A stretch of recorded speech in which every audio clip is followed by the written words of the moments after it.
ไปก๊อปปี้ลิงก์ไปคัดลอกลิงก์เอาไปส่งเอาไปแชร์กับญาติธรรมทั้งหลายได้ยินได้ฟังกันได้เต็มตัวท่านผู้ฟังวันนี้เราปะกันในบรรยากาศเป็นฟ้าเป็นฝนณขณะนี้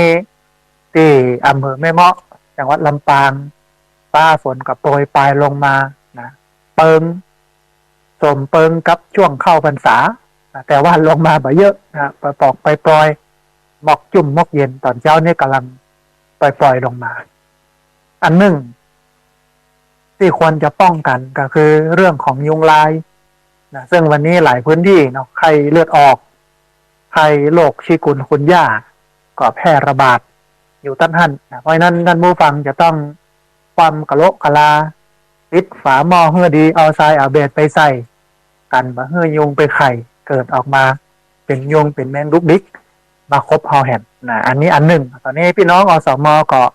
ออกทำหน้าที่กันต้องอนุโมทนาบุญตัวแต่มันเนื่องเป็นภัยมาจากช่วงฤดูฝนไม่ว่าจะเป็นน้ำล้นตลิ่งน้ำป่าไหลหลากดินโคลนถล่มเกิดเป็นพายุฟ้าเป็นพายุฝนลมพัดกระหน่ำจะเฮือครัวเฮือของปิวไปอย่างไปอันนี้ต้องขอกอยต้องระมัดระวังกันคือบอกควรจะประมาทในช่วงฤดูกาลนี้ท่านผู้ฟังเพราะว่าเป็นฝนเป็นลมเป็นพายุเราต้องพอต้องกอยกันด้วยความห่วงใยจากรายการธรรมพิวัตรอันเป็นรายการวิทยุเพื่อการเผยแผ่พระพุทธศาสนาส่งเสริมการศึกษาและพัฒนาสังคมซึ่งรับผิดชอบโดยอาตมาภาพพระสาธิตธีระปัญโยในช่วงฝนอย่างท่านผู้ฟังหลายพื้นที่ก็เริ่มมีการหว่านไถนะหลายวันก่อนกายไปกายมาให้นาป่าตามญาติโยม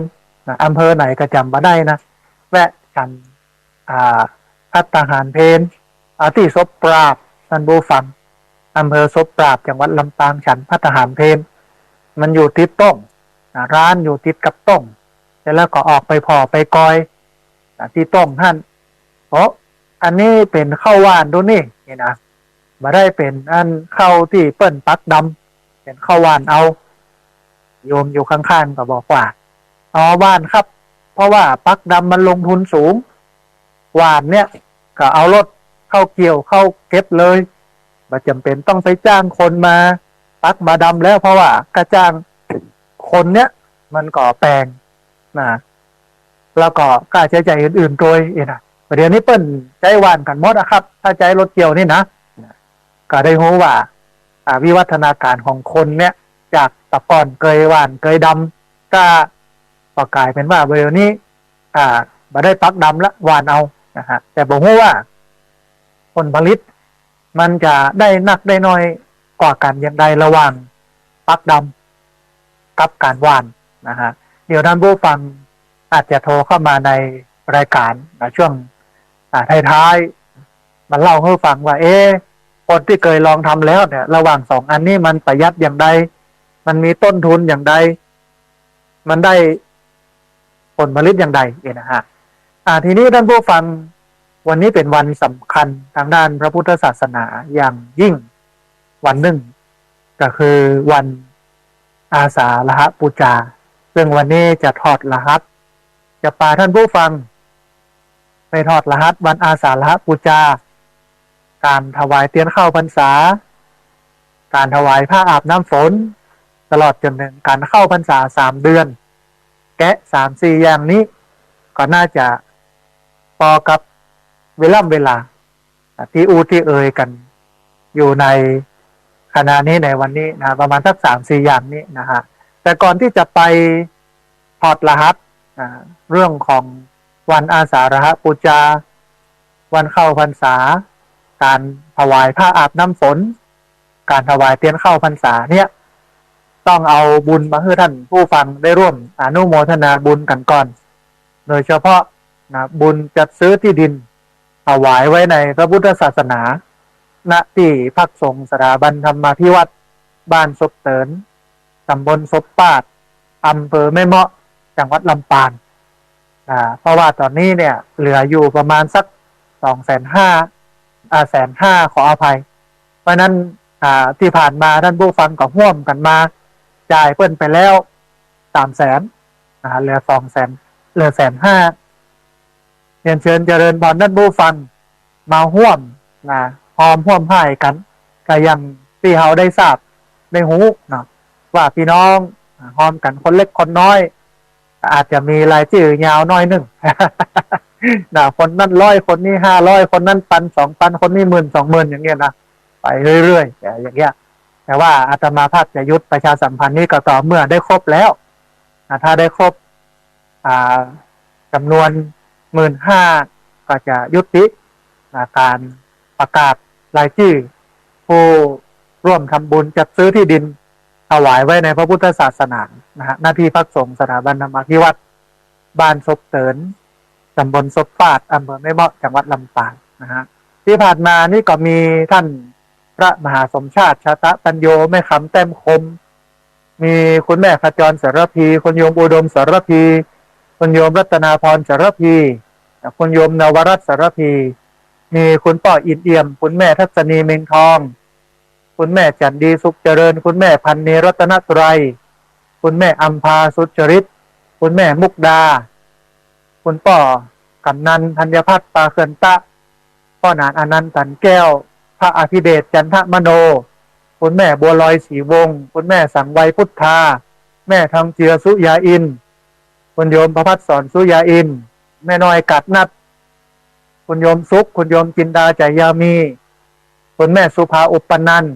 100 ปีประยุทธ์คุณแม่ฉายชนพุกทองแม่บุญมีวงดีแม่นวลแก้วทา แม่อัมพรคำแสงป่อบุญชูแม่รัตดากาวิรชัยคุณแม่อัญชลีคุณโยมนราศักดิ์คำพมคุณป่อเสรีคุณแม่สดใสวิจิชโรธรคุณแม่ระวีวันคุณโยมศิลินละฤทธิ์ศิลินละดาคุณโยมอเนนชาชัยโส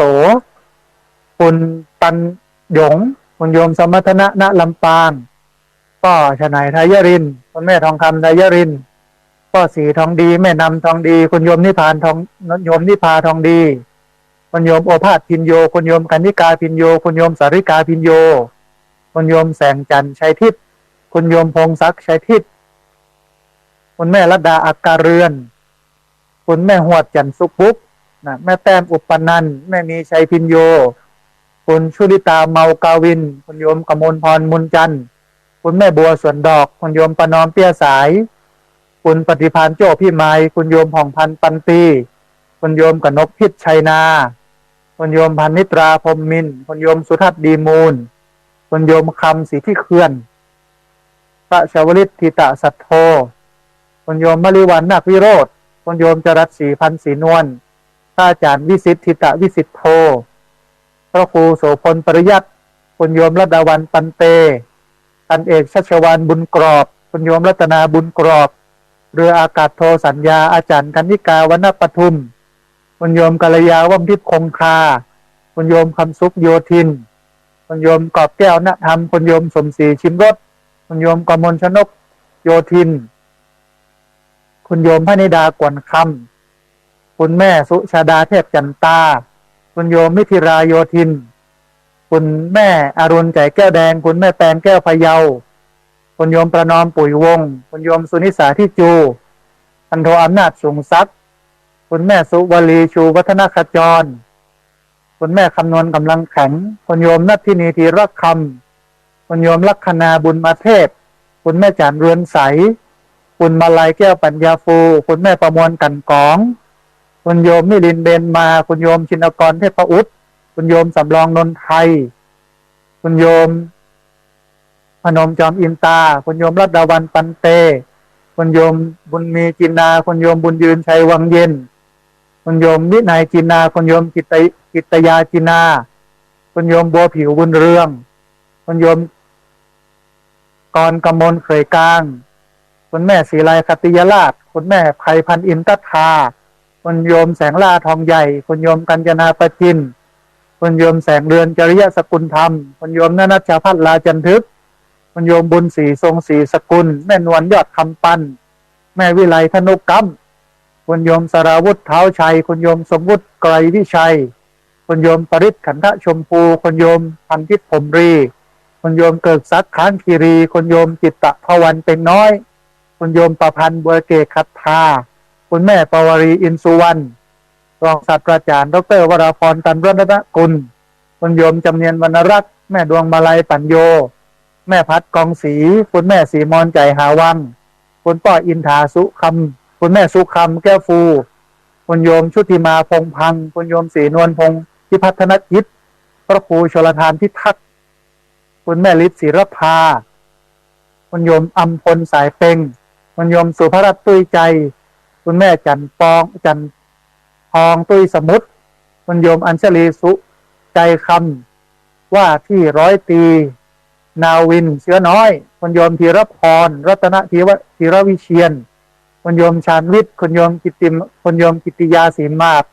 คุณโยมสาวพงษ์ยมพัฒน์คุณโยมเมรินคุณโยมออมบาเทอร์คุณป้อบุญชูศักดิ์ศรีนักเรียนโรงเรียนผู้สูงอายุตำบลสบปาดคุณโยมทิติธรจินดาหลวงคุณโยมสุธาทิพย์วรรณกุลคุณแม่นันสมบูรณ์แม่ดวงจันทร์สมบูรณ์คุณโยมกำมลธรสมบูรณ์คุณโยมวราวุฒิสมบูรณ์คุณวิทยาดวงทิพย์คุณแม่บัวเย็นจันทบคุณแม่กองคำนันดาปูกแม่อารวรรณธรรมทองแม่ศรีพรเปรมจิตคุณโยมอานนท์อภิวงศ์คุณโยมบุญเฉลียวศรีบุญเรืองคุณโยมนัทยาน้อยเปียงคุณโยมพัทรธิดาสมรักคุณโยมผลปวงโปธาคุณโยมสำรองนนไทยคุณโยมรจนาบุญมาเทศศรัทธาวัดประตูต้นพึ่งพ่อนานอนันต์หมื่นตาบุตรคุณแม่ฟองวงศาแม่นิตยาจินดาปลูกคุณโยมบุษบาจันทิพย์คุณโยมเสาคำคุณโยมพันทองคุณโยมจันฉายสีที่เคลื่อนคุณแม่บัวเย็นจันทบแพทย์หญิงอนงเรือนใสแม่ฟองวงศาแม่คำน้อยมโนคำคุณทวีคุณลำดวนสีปงวงคุณป้อคำแสนคุณแม่นวลจันทร์คุณคทาวุฒิคุณชลดาปกแก้วแม่กองคำนันตาปูกคุณพิมพาพรศรีแปลงวงคุณอัมพาสุวรรณวงศ์คุณเปรมใจวงวิชัยอันนี้เป็นรายชื่อผู้ที่ร่วมทำบุญจัดซื้อที่ดินถวายไว้ใน พระพุทธศาสนาอาจจะมีรายชื่อที่ตกหล่นอาจจะไม่ได้อ่านนะเพราะว่าคนร่วมทำบุญมาประมาณตอนนี้ 100 กว่าคนนะ133 คนนะอาจจะมี รายชื่อที่ตกหล่นเดี๋ยวรอจบรายการแล้วโยมก็โทรเข้ามาเอ่ยว่าพระอาจารย์รายชื่อตกไปเนอะบอกมีชื่อหั่นบอกมีชื่อนี่อีกนะฮะก็โทรเข้ามาบอกได้ก็ต้องขออภัยกับท่านผู้ฟังตัวแล้วก็อนุโมทนาบุญกับญาติโยมที่ร่วมทำบุญจัดซื้อที่ดินถวายไว้ในพระพุทธศาสนาณที่พักสงฆ์สถาบันธรรมาภิวัตรบ้านศพเตินตำบลศพปาดอำเภอแม่เมาะจังหวัดลำปางตอนนี้เหลืออยู่ประมาณ150,000น้อยๆนะฮะก็มาร่วมทำบุญกันท่านใดจะมาปิดบัญชีก็เรียนเชิญเจริญพรเนอะมาปิดบัญชีทั้ง150,000นี่นะ มาร่วมบุญกันแต่ส่วนท่านใดบอกมีปัจจัยนักกระทำบุญตามอัตภาพเพราะว่าการนำบุญนั้นบอกควรที่จะเบียดเบียนตัวเก่าแล้วก็ไปเบียดเบียนคนอื่นก็ห้อมตามกำลังห้อมตามศรัทธานะฮะอันนี้ก็สามารถมาร่วมบุญกันได้ส่วนท่านใดตั้งจิตตั้งใจว่าจะปิดนะนี่เนาะอาจจะมาร่วมทำบุญกันได้แต่นี้ส่วนท่านไหนที่ฟังแล้วเกิดศรัทธาอยากจะร่วมทำบุญซื้อที่ถวายไว้ในพระพุทธศาสนาก็เรียนเชิญเจริญพรเนอะสามารถร่วมบุญได้โดยการมาด้วยตนเองนะฮะวันก่อนวันที่ผ่านมาพอดีไปหลายอำเภอนะหลายพื้นที่เพิ่นนิมนต์ไปโยมจากเชียงใหม่เพิ่นมากราบนมัสการบัพพะสักกรรมนะฮะแต่พอดีวันนั้นเนี่ยคลื่นโทรศัพท์มันบ่ดีโดยเฉพาะ AIS นะฮะติดต่อกันบ่ได้เพิ่นก็เลยหลังติดต่อได้เพิ่นก็เลยโทรมาว่าโอ้มาแอลที่วัดบ่ได้ปะพระอาจารย์ก็ได้ได้เอ่ยกันต้องอนุโมทนาบุญกับญาติโยม ที่มาเยี่ยมเยือนมาให้กำลังใจกัน หรือมาทำบุญกันใน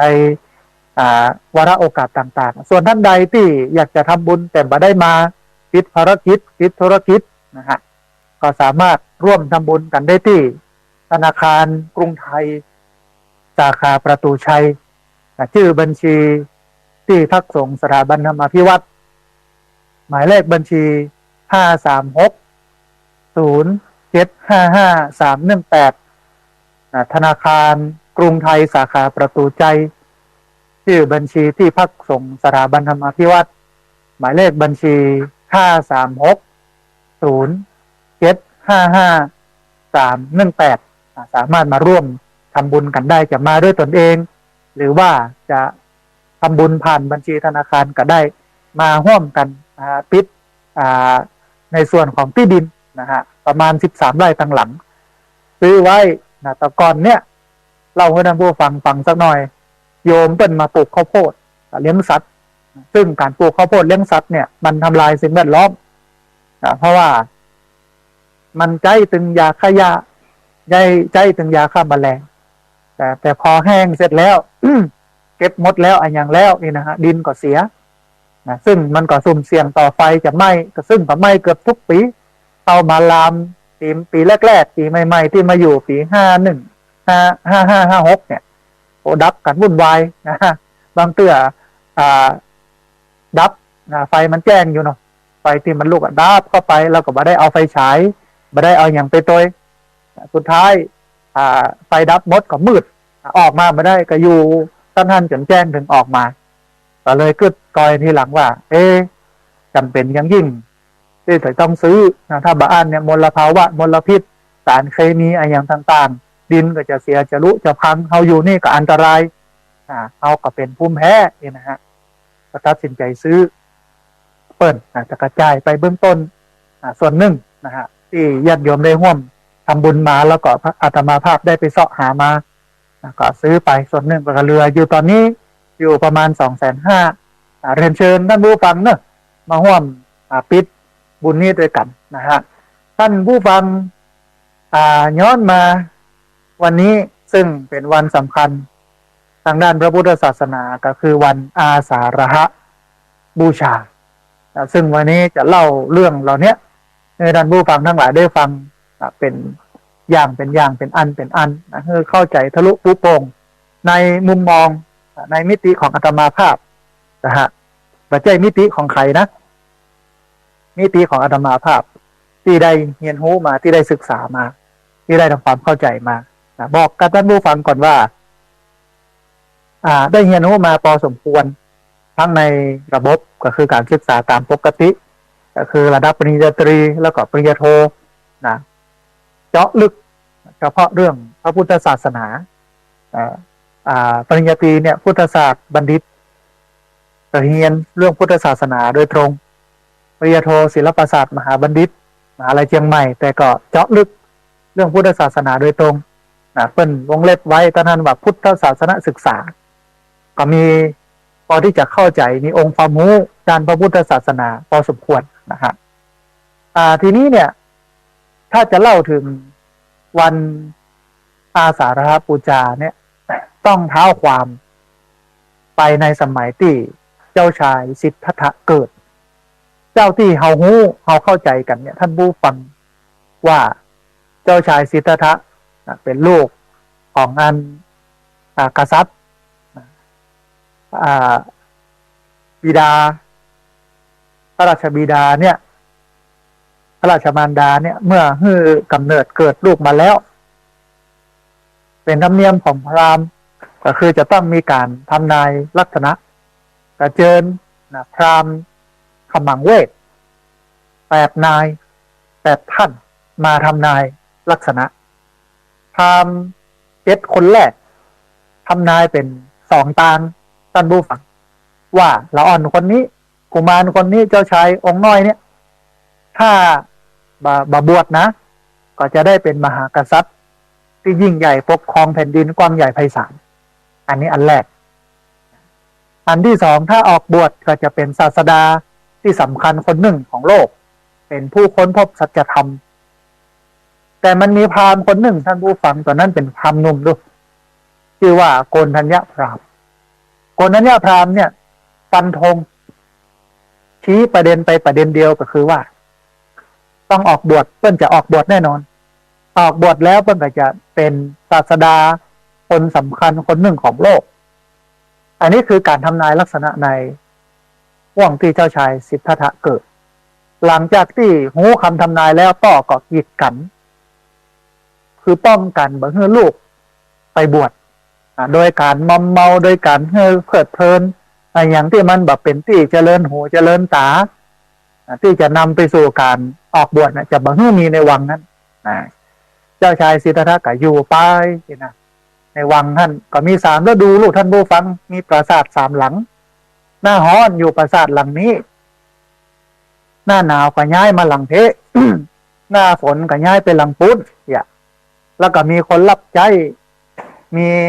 แม่หญิงรับใช้มีอะไรอย่างต่างๆนักนาจารีเนาะหลายผู้หลายคนห้อมล้อมมาลุมมาตุ้มหรอกแต่มีอยู่วันหนึ่งตื่นนอนสะดุ้งตื่นขึ้นมากลางดึก หันนั่นสนมกำนันนอนเหี้ยฟื้นนี่เนาะก็ทำเมื่อเกิดความสงสังเวชได้อย่างหนึ่งว่าโอ้เมื่อวันจัดงามเนี่ยบอกกองไฟแจ้งละเนี่ยเมื่อคืนเนี่ยบางงามไม่บางงามบอด นอนเหี้ยกองขลึบนี่นะโอ้เป็นตีสลดหดหูใจอันนี้ก็เป็นเหตุเป็นปัจจัยหนึ่งเหมือนกันที่นำไปสู่การออกบวชนะเหตุปัจจัยที่2ก็คืออยากให้ประพาสพระนครอยากให้แอวเมืองก็เลยไปตัวกับคนรับใจใกล้ชิดชื่อว่านายฉันทะนายฉันทะไปด้วยกัน2คนนายฉันทะก็จูงม้าไปพระองค์ซึ่งเป็นเจ้าชายสิทธัตถะก็ขึ้นบนหลังม้าเตียวไปตามตลาดกาดลีไปพ่อไปกอยราษฎรหันเปิดหูเปิดตาเนาะก็ไปหันใส่คนแก่เดินกระเยาะกระย่องเป็นไอเป็นโรคสปะสเปะคนแก่หันหลายคนนะฮะเจ้าชายสิทธัตถะก็ยุดถามนายฉันทะว่าฉันทะว่าอันนั้นใครฉันท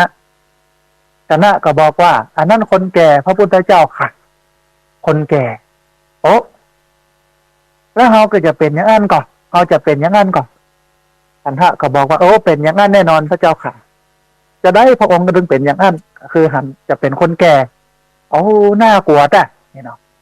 ขี่เลยไปนี้ไปหันใส่คนเจ็บนอนร้องครวญครางติดเตียงแข้งพุทธขาขาดอะไรยังสักปะ โอ้อันนั้นใครน่ะอันนี้คนเจ็บพระพุทธเจ้าค่ะเขาก็จะเป็นอย่างเอี้ยกะเป็นอย่างเอี้ยจะเป็นอย่างเอี้ยให้น้อยก็จะเป็นอย่างเอี้ย ไปหันเนี่ยมานึ่ง ไปหันคนตายในอินเดียโบราณเนี่ยคนตายเนี่ย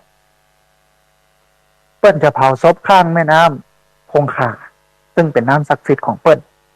ก่อนจะเผาต้องเอาไปจุ่มน้ำเนี่ยก่อนแล้วเอาขึ้นมาเสร็จแล้วก็เอามาเผาอย่างเงี้ยกันเปิ้ลเผาศพกันอยู่ข้างแม่น้ำคงคาโอ้อันนั้นใครแน่นอนกึ่งดึงอยู่หั่นนายฉันนะก็บอกว่าอันนั้นคนตายพระพุทธเจ้าค่ะเขาก็จะตายอย่างนี้กะเป็นอย่างนั้นพระพุทธเจ้าค่ะหัน3อย่างแล้วเนาะคนแก่คนเจ็บแล้วก็คนตายอย่างคำนี้ไปหันใส่นักบวช หันใส่นักบวชอันนั้นใครอันนั้นเป็นนักบวชพระพุทธเจ้าค่ะเป็นนักบวชผู้บำเพ็ญตัวเก่าผู้ค้นหาสัจธรรมของชีวิตผู้ที่จะพยายามจะหลีกหนีความแก่ความเจ็บความตายพ้นจากแก่จากเจ็บจากตายพระพุทธเจ้าค่ะมันมีอย่างอี้แต่เนาะเสร็จแล้วก็เป็นกำกึบอยู่ในใจแก่เจ็บตายออกบวชก็มีใจนะเฮาก็ค่อยออกบวชเหมือนกันลูกเพราะว่าพระองค์นั้นมีอุปนิสัยเดิมที่พราหมณ์เพิ่นทำนายไว้2ลักษณะ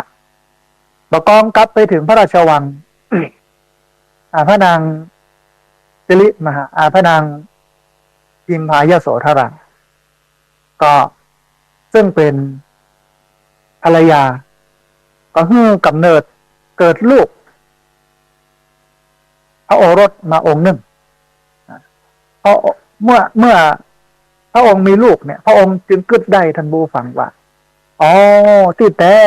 สาเหตุของความแก่สาเหตุของความเจ็บสาเหตุของความตายเนี่ยมาจากการเกิด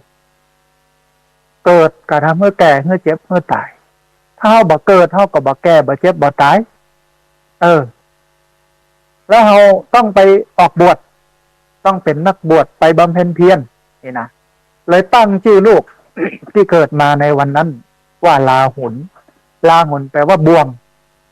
มัดแขนมัดขาบ่เฮือไปไหนห่วงอะไรลูกนี่เนาะ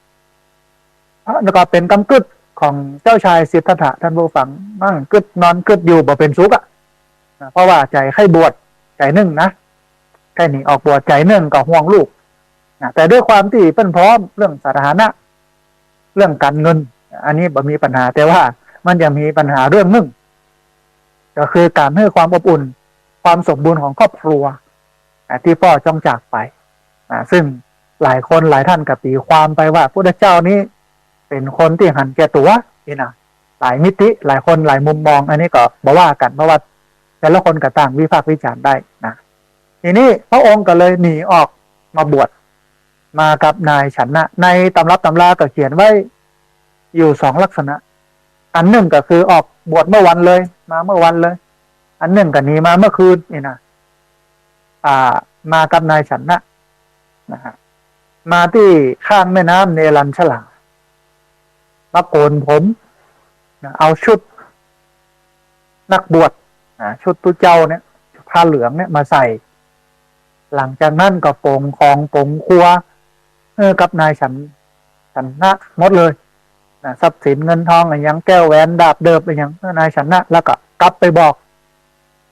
พระราชาซึ่งเป็นป้อว่าออกบวชแล้วเนอะบ่ต้องเสาะต้องตัวหาอย่างละนี่นะเอาให้นายฉันนะไปทีนี้ ข่าวของการออกบวชของเจ้าชายสิทธัตถะซึ่งตอนนั้นบวชอายุ29 ปีโลกนะตอนที่ทำนายลักษณะเกิดใหม่วันนี้การเวลามันล่วงเลยมาแล้ว29 ปีพราหมณ์ทั้งหลายที่คาดหวัง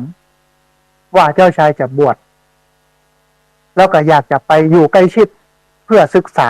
ธรรมเพื่อที่จะเวลาเปิ้นบรรลุธรรมแล้วเข้าใจสัจธรรมแล้วเปิ้นจะบอกเอาเป็นคนแรกตอนนั้นมีใครพ้องก็มีคนเดียว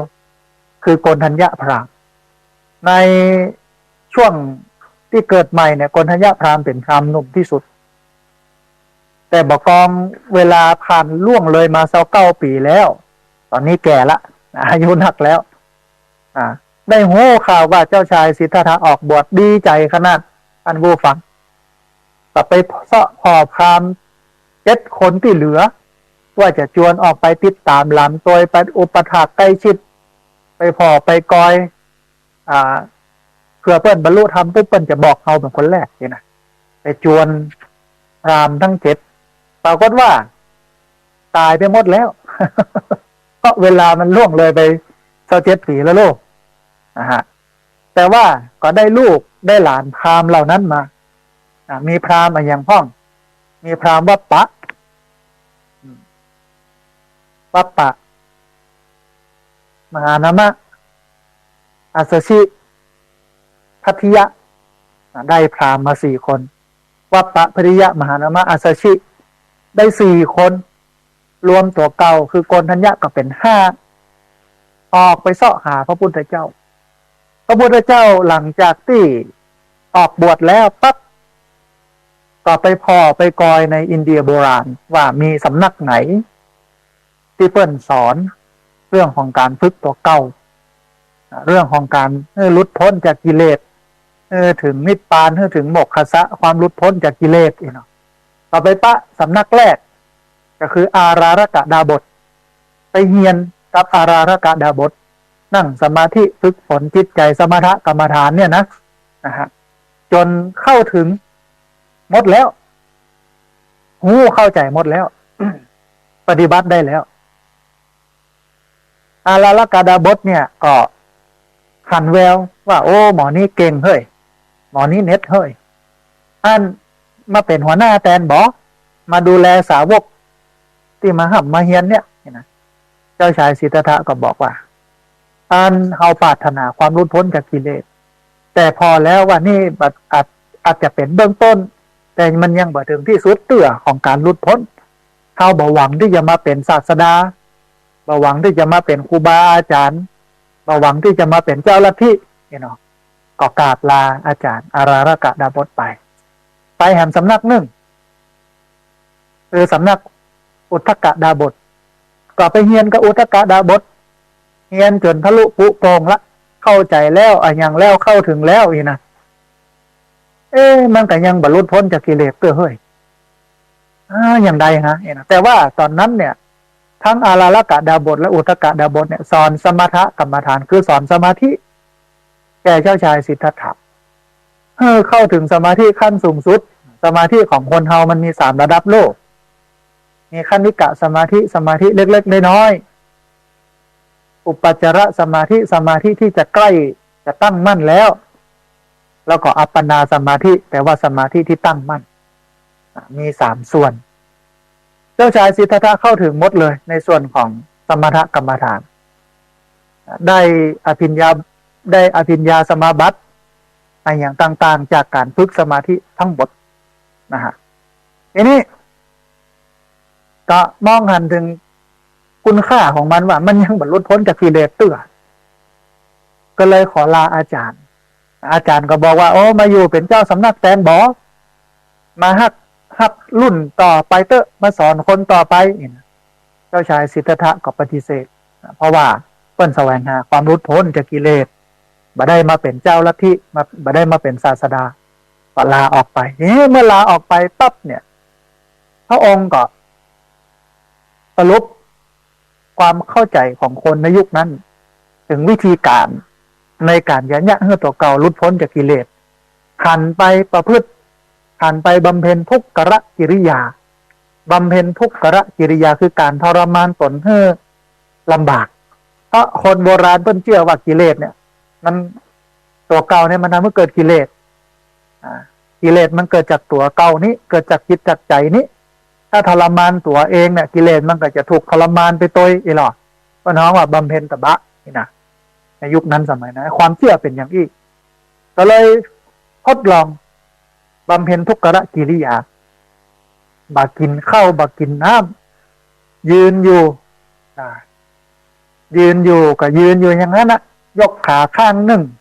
ก็ยกอยู่อย่างนั้นนะไม่ใช่ว่ายกวัน2 วันนะเป็นติดเป็นเดือนนะฝังตัวอยู่ในดินพ่อง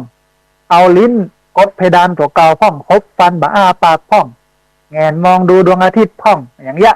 คือณวันนี้ที่อินเดียก็ยังมีคนอย่างอี้อยู่ฤาษีที่เป็นอย่างเงี้ยคือบำเพ็ญทุกขกิริยาอย่างนี้ขณะที่พระเจ้าเจ้าชายสิทธัตถะท่านผู้ฟัง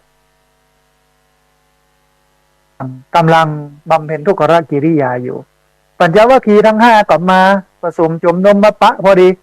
ก็เลยขอเป็นลูกศิษย์ดูแลอุปถัมภ์เรื่องเข้าเรื่องน้ำเรื่องที่อยู่อาศัยปัดเก็บถูดูแลไปแต่มีเงื่อนไขว่าเมื่อพระองค์หูธรรมเข้าถึงธรรมแล้วเนี่ยขอแสดงขอบอกให้กับกลุ่มนี้เป็นกลุ่มแรกซึ่งมีโกณฑัญญะพราหมณ์เท่านั้นเป็นประธานก็เลยฮ้องชื่อกลุ่มนี้ว่าปัญจวัคคีย์ทั้ง5ปัญจวัคคีย์ทั้ง5มีโกณฑัญญะมีวัปปะมีมหานามะมีอาสชิปัญจวัคคีย์ทั้ง5อยู่ดูแลใกล้ชิดอยู่เจ้าชายสิทธัตถะก็ใช้เวลาในการบำเพ็ญเพียรกินข้าวกินน้ำพร้อมนะนี่ก็มีพระพุทธรูปปางบำเพ็ญทุกขกิริยาเนี่ยนะปางบำเพ็ญทุกขกิริยาที่เหลือก้ากระดูกที่ข้างพร้อมเนี่ยตามก็ดูแลไปพระเจ้าก็ฝึกอย่างเงี้ยไปวันเดือนปีก็ล่วงเลยไป6 ปีท่านผู้ฟังฝึกอย่างเงี้ยอยู่6 ปีนะ เมื่อถึง6 ปียังปีแล้วพระองค์ก็มากึดก่อยมันบาหันความก้าวหน้าก็คือทำกำหนึ่งว่าเฮาบะยังบะเอาแต่ตะกะหามันเลยเป็นอย่างอีกมันต้องเอานักกว่านี้กะหรือมันบะใกล้ตางฮะอันใดอันหนึ่งเนี่ยมันเป็นสองอย่างนี่แน่นอนเนี่ยเนาะพิจารณาอยู่กำลังนั่งคิดนั่งพิจารณาอยู่เมื่อนั่งคิดนั่งพิจารณาอันนี้อู้ไว้ในพระไตรปิฎกแต่ความเป็นจริงเนี่ยอาจจะไม่ใช่อย่างอีกก็ได้ก็คือมันมีเทวดามาดิดซึ่งหื้อฟังซึ่งก็มี3 สายแรกย่อนยานตึงตึงตึงตึงตึงตึงเนี่ยนะฟังบ่มเป็นเสียงสายที่2เข่งลงไปดิดกำเดียวปิ้งสายพุทธเลยท่านผู้ฟังสายที่3เหมาะเฮ้ยเป็นสายกลางเวลาบะเข่งเกินไปบะย่อนเกินไปดีดซึงไปตึงตึงตึงตึงตึงนี่นะทำให้พระองค์ได้กึดขึ้นว่าคนเฮาถ้าย่อนยานล่ำไปเนี่ยภาษาพระพนวกามะสุขลิกานุโยกมกมุ่นอยู่ในกามม่วนอยู่กับการกินการแอวการเล่นม่วนอยู่กับตั้งโลกนะอันนี้คือย่อนยานล่ะสัมมาเลเทเมากินเหล้าเมายาแอวสาวอย่างไปใช้ชีวิตไปอย่างเงี้ยอันนี้ย่อนยานล่ำไปมันก็บ่ถึงฟังถึงฟ้าบ่ประสบความสำเร็จและฟังนึ่งคือแข่งล่ำไปเหมือนเฮาเนี่ยเดี๋ยวนี้เนาะนี่เนาะ6 ปีเฮาบำเพ็ญทุกขกิริยาทรมานตนให้ลำบากเพราะน้องว่าอัตตกิลมัฏฐานุโยกการทรมานตนให้ลำบากมันมี2 อย่างหรอกกามสุขลิกานุโยกการมกมุ่นอยู่ในกามอันนี้เป็นตังย่อนยานแล้วก็อัตตกิลมัฏฐานุโยกการทรมานตนทรมานตัวให้ลำบากอันนี้เป็นตังเข่งล้ำไปเห็นไหมมันน่าจะมีตังสายกลางมันซึ่งอันที่3มันเหมาะมันควรก็คือมัชชิมาปฏิปทาตังสายกลางก็เลยกึดถึงอาจารย์2 คนนั้นคืออาลาลกะดาบทอุทกะดาบทที่ตอนสมถกรรมฐานแล้วพระองค์ก็กึดว่าอันนั้นถ้าจะเป็นทางที่ถูกแต่ว่ามันเป็นทางตันมันจะต้องต่อยอดจากสมถกรรมฐานขึ้นมาแห่งอันหนึ่งเป็นวิปัสสนากรรมฐานเป็นวิปัสสนากรรมฐานมันต้องหันอย่างอี้มันต้องเข้าใจอย่างอี้คณะคิดค่ำควรตกลงปรงใจแล้วว่าจะบัดทรมานตนให้ลำบากละจะเดินทางสายกลางคือมัชฌิมาปฏิปทาจะไปใจสมถะเป็นฐานแล้วก็ต่อยอดขึ้นสู่วิปัสสนาอีกเนาะสมถะเนี่ยเหมือนอันหินทับหญ้านะฝึกสมาธิได้นากต่อใดถ้าบรรลุธรรมเนี่ยมันก็มีเสื่อมได้นะเหมือนถ้ามันเสื่อมปุ๊บหินก็ลุดไปหญ้าก็ขึ้นแทนอย่างเงี้ยแต่มันเป็นประโยชน์มันสามารถทำให้เกิดประโยชน์กับชีวิตได้หลายอย่างโดยเฉพาะสมถกรรมฐานแต่ว่ามันยังไม่ถึงที่สุดของการหลุดพ้นแล้วระดับของพุทธศาสนามันมีอย่างอี้ท่านผู้ฟังศีลที่ถูกต้องจะต้องเกื้อกูลให้เกิดสมาธินะ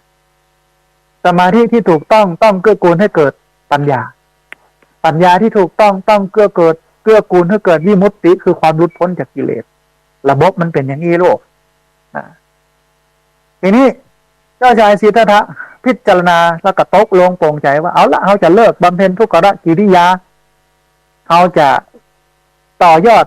สมถกรรมฐานคือสมาธิทำใจให้สุขสงบทันมาฝึกทางใจฝึกขัดเกลาทางใจนี่นะเขาบัดทรมานตนให้ลำบากแล้วเขาก็จะบัดปิดไปมกมุ่นอยู่ในกามเป็นกษัตริย์เป็นเจ้าชายอยู่ในปราสาท3 ฤดูมีสนมมีนันกับนันปะเลชิเตออีนะตัดสินใจอย่างนั้นพอดีกับวันนั้นท่านผู้ฟังนางสุชาดาเปิ้นทำเข้ามาทุปายาตก็หวังว่าจะเอาไปตานให้กับนักบวชนอกศาสนากับคนที่เปิ้นปฏิบัติเพื่อขัดเกลาตัวเก่าเอกะก็เดินทางไปพบกับเจ้าชายสิทธัตถะนั่งอยู่ปืนข้าไม้นั่นก็เลยถวายตาลเข้ามาทุปายาตเจ้าชายสิทธัตถะได้เสวย นางชุสาดาถวายข้าวมัทุปายาตเจ้าชายสิทธัตถะเสวยขณะที่เสวยอยู่หั่นเนี่ยพราหมณ์ปัญจวัคคีย์ทั้งห้ามีโกณฑัญญะมีวัปปะมีพัทธิยะมหานามะอาสชิหันเข้าใส่แล้วก็วิพากษ์วิจารณ์กันว่าอย่างไรเนี่ยเจ้าชายสิทธัตถะมากินข้าวเห็นล่ะเอาเพื่อนถ้าจะบ่าเอาแล้วก็มรรคผลนิพพานเนี่ยเพื่อนถ้าจะกลับไปเป็นกษัตริย์อย่างเดิมแล้วก็กลับไปอยู่ของเมืองมีลูกมีเต้ามีครอบครัวเห็นแล้วก็ให้ผิดหวังนี่นะโกอันปัญญวัคคีย์ทั้งห้าผิดหวังเจ้าชายสิทธัตถะบอกอธิบายให้ท่านผู้ฟังแปลกมากถ้าเป็นเฮาเป็นเปิ้ลเนี่ยเนาะเปิ้ลเข้าใจอย่างนั้นเนี่ยบัดใจนะอย่างนั้นเนอะอันมันเป็นอย่างนี้อย่างนั้นนี่เนาะแต่เจ้าชายสิทธัตถะเลือกบอกอธิบายโกณฑัญญะว่าปะพัทธิยะมหานามะอาสชิเก็บข้าวเก็บครัวปกขวดหนีไปเลยปัญญวัคคีย์ทั้งห้าก็หนีไปอยู่ที่ป่าอิสิปตนะมฤคทายวันถ้าแปลเป็นภาษาบ้านเฮาก็คือป่าที่มีฟานนักมีเนื้อกวางเยอะมีกวางเยอะป่าฟานป่ากวางคือป่าอิสิปตนะมฤคทายวันทีนี้พระเจ้าก็อยู่คนเดียวเจ้าชายสิทธัตถะตอนนั้นก็อยู่คนเดียวก็โล่งโปร่งใจมันมีไผมายุ่งอะไรอย่างนักหนาจารีแต่สำคัญก็คือว่ามันเป็นข้อคิดอันหนึ่งที่เราทุกคนควรปฏิบัติตามวันเนี้ยเราแคร์สังคมเราสนใจใส่ใจปากคนอื่นเราบ่สนใจตัวเก่าเป็นได้บ่สนใจตัวเก่าเวลาเปิ้นอู้เปิ้นอย่างเนี้ยเปิ้นเล่าขวัญกาเปิ้นเข้าใจผิดกาเขาจะรีบไปอธิบายกับความจริงมันเป็นความจริงท่านผู้ฟังอธิบายอย่างใดก็ได้อย่างใดก็ได้จะเข้าใจบ่เข้าใจมันก็เป็นความจริงอยู่อย่างนั้นไม่จำเป็นต้องอธิบายตัวเฮาก็เป็นของเฮาอยู่อย่างนี้ปฏิบัติตามระบบถูกต้องอย่างนี้ใครจะเข้าใจบ่เข้าใจอันนั้นปัญหาของเปิ้น มันไม่ใช่ปัญหาของเฮาเหมือนกันท้ายที่สุดเมื่อเฮาประสบความสำเร็จในทางที่เฮาเดินเนี่ยเสียงนินทาเล่าหน้าจ่าขวัญเสียงวิพากษ์วิจารณ์เหล่านั้นทั้งหมดก็จะกลายเป็นเสียงชื่นชมเองนั่นหมายความว่าบัดต้องอธิบายให้ใครเข้าใจนักในโลกนี้เหมือนกับฝรั่งว่าเวลาเราเดินทางถ้าเราหยุดยืนเอาใบหินขว้างมาที่เราจะเสียเวลา เราจะเสียเวลาเพราะฉะนั้นเจ้าชายสิทธัตถะเลือกว่าอธิบายไปเลยไปปุ๊บนะพระองค์ก็เลยหันมาบำเพ็ญการฝึกปฏิบัติทางจิตโดยการไปข้างแม่น้ำปื้นเก้าสีมหาโพธิ์หรอก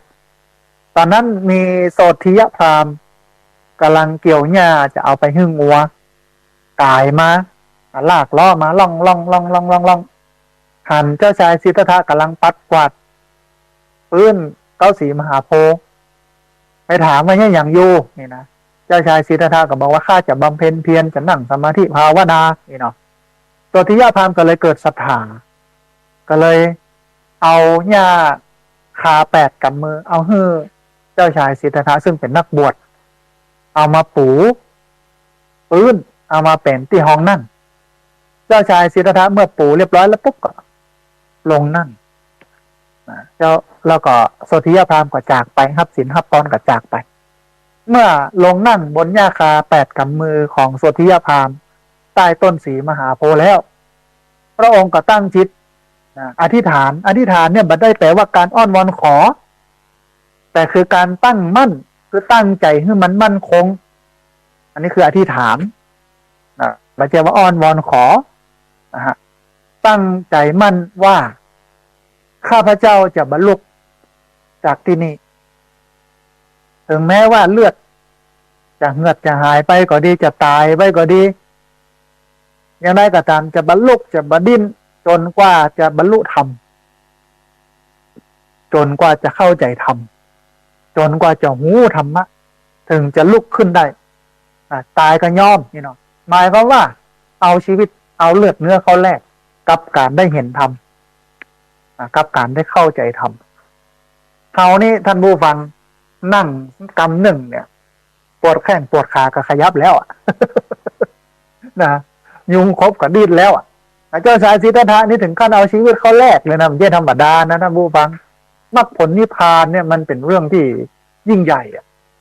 สมควรเอาชีวิตเขาแลกนะฮะเจ้าชายสิทธัตถะก็ตัดสินใจอย่างนั้นกับนั่งสมาธิกันเลยพิจารณา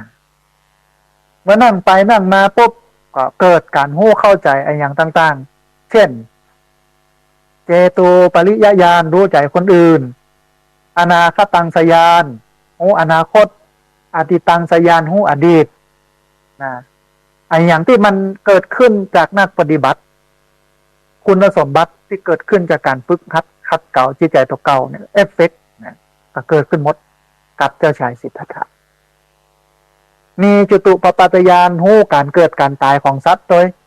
ว่าสัตว์เนี่ย คนเนี่ยเกิดชาติที่แล้วเป็นอายังตายแล้วจะเป็นอายังอย่างเงี้ยหู้นะฮะแล้วก็ที่สำคัญที่สุดสิ่งวิเศษสิ่งสุดท้ายที่เกิดขึ้นกับพระองค์หลังจากที่สิ่งวิเศษเล็กๆน้อยๆที่ว่ามาตะกี้บอกว่าจะเป็นหูทิพตาทิพหูใจคนอื่นอย่างนี้นะอันนี้มันเกิดขึ้นได้ด้วยอำนาจของสมาธิถ้าฝึกสมาธิจริงๆเนี่ยมันก็เกิดขึ้นได้มาเป็นเรื่องยากอินเดียโบราณณวันนี้อินเดียณวันนี้ก็ยังมีคนที่ฝึกอย่างอี้อยู่นะเจ้าชายสิทธัตถะใกล้แจ้งละวันว่าปัจฉิมยามใกล้แจ้งประมาณตีห้าถึง6 โมงอย่างเงี้ยกันก็ได้อนาคตังสยานก็ได้อาสวะขยะญาณหูจักละกิเลสพระองค์พิจารณาอะไรอย่างท่านผู้ฟังสิ่งที่พระองค์ตรัสรู้คืออะไรคืออะไรอย่างสิ่งที่พระองค์หูก็คือไล่เรียงมาเลยเรื่องของทุกข์และความดับทุกข์นี่คือสิ่งที่พระองค์เข้าใจของเรื่องนี้ทุกข์และความดับทุกข์ทุกข์เริ่มตั้งแต่ความเกิดเนาะชาติปิทุกขาแม้การเกิดก็เป็นทุกข์ชราปิทุกขาแม้ความแก่ก็เป็นทุกข์โศกะความโศกปริเทวะความพิไรลำพันธ์ทุกขะความไม่สบายกายความไม่สบายใจความคับแค้นใจก็เป็นทุกข์การประสบกับสิ่งที่ไม่เป็นที่รักที่พอใจก็เป็นทุกข์ปรารถนาสิ่งใดไม่ได้สิ่งนั้นนั่นก็เป็นทุกข์พัดพลาดจากสิ่งที่เป็นที่รักที่พอใจก็เป็นทุกข์แล้วก็ท้ายที่สุดพระพุทธเจ้าก็ขมวดปมว่าสังคิเตนะปัญจุปาทานักขันธาทุกขาว่าโดยย่อแล้วการเข้าไปอุปทานยึดมั่นถือมั่นในขันธ์ห้าเนี่ยมันเป็นหากเงาของความทุกข์แสดงว่าการยึดถือในขันธ์ห้าทั้งของเขาและของเขาเนี่ยมันเป็นสาเหตุของความทุกข์ถ้าบ่ยึดถือกับบทุกข์ถ้ายึดถือกับทุกข์อันนี้คือสิ่งสำคัญที่พระพุทธเจ้าหูในวันนั้นทีนี้เขาจะบ่ยึดถือได้อย่างไรเขาต้องมองโลกตามความเป็นจริงภาษาพระเป็นใจคำว่า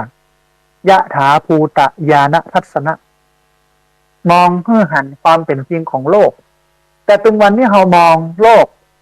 โดยอยากที่จะให้มันเป็นล่ะเราอยากจะให้โลกเป็นอย่างอี้คนนั่นเป็นอย่างนั้นอ้ายนั่นเป็นอย่างอี้ปีนี่เป็นอย่างนั้นหัวหน้าเป็นอย่างนั้นลูกน้องเป็นอย่างอี้คนนั่นเป็นอย่างนั้นหรอเรามองอย่างอี้โลกถ้ามันบ่ได้ดังใจเขาก็ทุกข์แต่ถ้าเรามองเห็นมุมหนึ่งเพื่อหันความเป็นจริงของโลกและชีวิตเนี่ยเราจะบรรลุแล้วความเป็นจริงของโลกและชีวิตนี่เป็นยังไงก็คือไตรลักษณ์ความเป็นจริงของโลกและชีวิตคือไตรลักษณ์ไตรลักษณ์ก็คือลักษณะ3อย่างของสรรพสิ่งบนโลกนี้ทั้งหมดบนโลกเนี้ยเกิดขึ้นตั้งอยู่ดับไปตามลักษณะ3อย่างนี้ก็คือ1เป็นอนิจจังความบ่มั่นบ่เที่ยงความเงี่ยงเปปังนะทุกขังทนอยู่ในสภาพเดิมได้ยากมันไม่อยู่ในสภาพเดิมอนัตตาไม่ใช่ตัวไม่ใช่ตนบ่สามารถที่จะบังคับบัญชาได้ทุกอย่างบนโลกนี้เป็นอย่างอี้หมดเลยมีการเปลี่ยนแปลงไม่เที่ยงแท้แน่นอนบ่มีแก่นสารสาระหื้อยุบหื้อกำหื้อยึดหื้อถืออันนี้คือสิ่งที่พระเจ้าเข้าใจว่าอ๋อมันเป็นอย่างอี้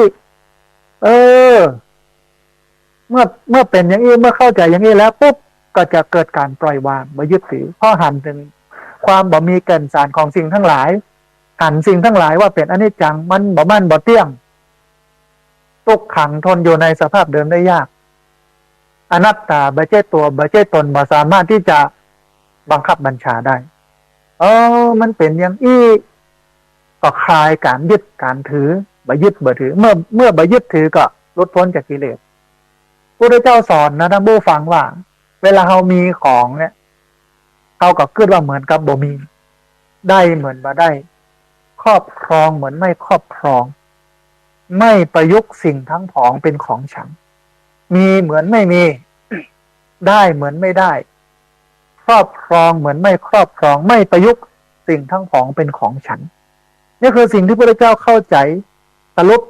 ถ้าขยายออกมาก็คืออริยสัจสี่นั่นเองทุกข์ก็คือสภาพที่มันเป็นปัญหาสมุทัยคือเหตุเกิดปัญหาคือการยึดถือทุกข์ก็คือความเจ็บปวดความบ่สบายสาเหตุของการยึดของนั้นทุกข์ก็คือการยึดถือนิโรธก็คือความหมดความดับไปของการยึดการถือมรรควิธีการกระบวนการในการจะนำไปสู่การไม่ยึดถือนำไปสู่การปล่อยวางถ้าปฏิบัติตามมรรคมีองค์8ซึ่งสรุปย่อลงเหลือ3ก็คือศีลสมาธิปัญญาซึ่งเป็นเสาหลักของพุทธเนี่ยก็จะทำให้เรานั้นคลายการยึดถือทำให้เรานั้นหลุดพ้นจากกิเลสได้อันนี้คือกระบวนการเนาะทุกข์สมุทัยนิโรธมรรค4กระบวนการโดยเฉพาะมรรคเป็นสิ่งที่เราจะต้องปฏิบัติมรรคนี่แหละเป็นพื้นฐานของพุทธศาสนามรรคก็ย่อลงเหลือ3คือศีลสมาธิปัญญาเพราะฉะนั้น วิถีชีวิตชาวพุทธต้องดำเนินไปด้วยศีลด้วยสมาธิและด้วยปัญญาทุกกิจกรรมทุกการงานทุกกระบวนการงานบุญงานกุศลงานอย่างที่เกี่ยวกับพระกับเจ้างานทำบุญสุนทานขึ้นบ้านใหม่แต่งงานนิมนต์พระเจ้าไปงานบวชงานเต็กงานพระป่ากฐินต้องเอาศีลสมาธิปัญญาเป็นฐานของการเดินแต่วันเนี้ยมันบ่มีจะไปมีศีลยังได้กับเมาเหล้ากันแล้วเลี้ยงเหล้ากันแล้วจบเลยถ้างานไหนเลี้ยงเหล้าเนี่ยมันบ่ได้ตั้งอยู่บนพื้นฐานของพุทธสมาธิมีไหนห้องเพลงงั้นเต้นลำวงบโลกชงเจงปัญญามีไหนการพิจารณาไม่มีเลยนะมันก็พูดปลอมนะครับท่านผู้ฟังพูดแท้เนี่ยมันอยู่บนฐานศีลสมาธิปัญญาไปพ่อพี่น้องเคลื่อนสีขาวเพื่อชาวประชากินตามที่ไหนเปิ้นไปกินไปตามที่ไหนอยู่บนพื้นฐานนี่หมดเลยศีลสมาธิแล้วก็ปัญญาบ่มีเหล้ายาเข้ามายุ่งสักยศความวุ่นมุกวุ่นวายก็บ่มีอาจจะมีข้องปะปายเพราะคนมันเยอะกันก่อนนี่แต่ทีนี้บ้านเฮามีอย่างเอาลำวงเอามวยเอาลำวงย้อนยุคมาเต้นในวัดกินเหล้าในวัดศีลสมาธิปัญญาอยู่ไหนเพราะนั้นต้องกลับมาคืนสู่อ้อมกอดของพระพุทธเจ้าต้องมาคืนสู่อ้อมกอดพระพุทธเจ้าอันนี้คือสิ่งที่พระพุทธเจ้าเข้าใจสิ่งที่พระพุทธเจ้าหูก็คือหูว่าทุกข์ก็คือการเจ็บปวดสูญเสียบ่สบายใจเกิดจากการยึดถือถ้าจะทำให้สบายใจจะสุขใจจะเข้าถึงได้เนี่ยต้องปลดปลงการยึดถือโดยการไปเห็นไตรลักษณ์หันการเกิดขึ้นหันการตั้งอยู่หันการดับไปของกู้อย่างของกู้สิ่งเกิดขึ้นตั้งอยู่ดับไปมันจะทำให้เราหายทุกข์พระองค์เข้าใจและเข้าถึงปฏิบัตินั่งจนเข้าใจแล้วปั๊บบรรลุธรรมเข้าถึงละเข้าใจแล้วมันโล่งโปร่งเบาใจบ่ยึดบ่ถือสบายใจนั่งเสวยวิมุตติสุขคือเสวยสุขเกิดจากการหลุดพ้นจากกิเลสโอ้นานหลายติดนะสบายแต่พอหลุดพ้นจากกิเลสอย่างเรียบร้อยแล้วปั๊บก็มาเล็งเห็นดอกบัวที่มันอยู่ในสระว่าบัวมันมี3เหล่าอันนี้ยืนยันว่าในพระไตรปิฎกบอกบัว3เหล่าบ่มีบัวเหล่าที่4อโมปะทะปรมะคือหมูที่อยู่ใต้คนสมและเป็นอาหารของเต่าและป่าเนี่ยไม่มีบัวมันมี3เหล่าต้องอันนะอุคติตันยูวิปติตันยูแล้วก็นัยยะ3อย่างอุคติตันยูคือบัวที่มันพ้นนะมาแล้วมันบานแล้วแต่งอาทิตย์2มันก็บานแล้ว อันนี้คืออุคติตันยูวิปติตันยูคือ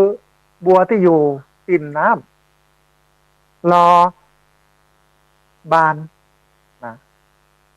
นัยยะก็คือบัวที่อยู่พื้นน้ำรอโผล่พ้นน้ำแล้วก็บานปะทะปรมะไอบัวที่เป็นอาหารของเต่าและป่าเนี่ยไม่มีมันก็สอดคล้องกับคำสอนของพระพุทธเจ้าที่บอกว่ามนุษย์เมื่อเกิดมาเป็นมนุษย์แล้วเนี่ยทุกคนน่ะเมื่อขึ้นชื่อ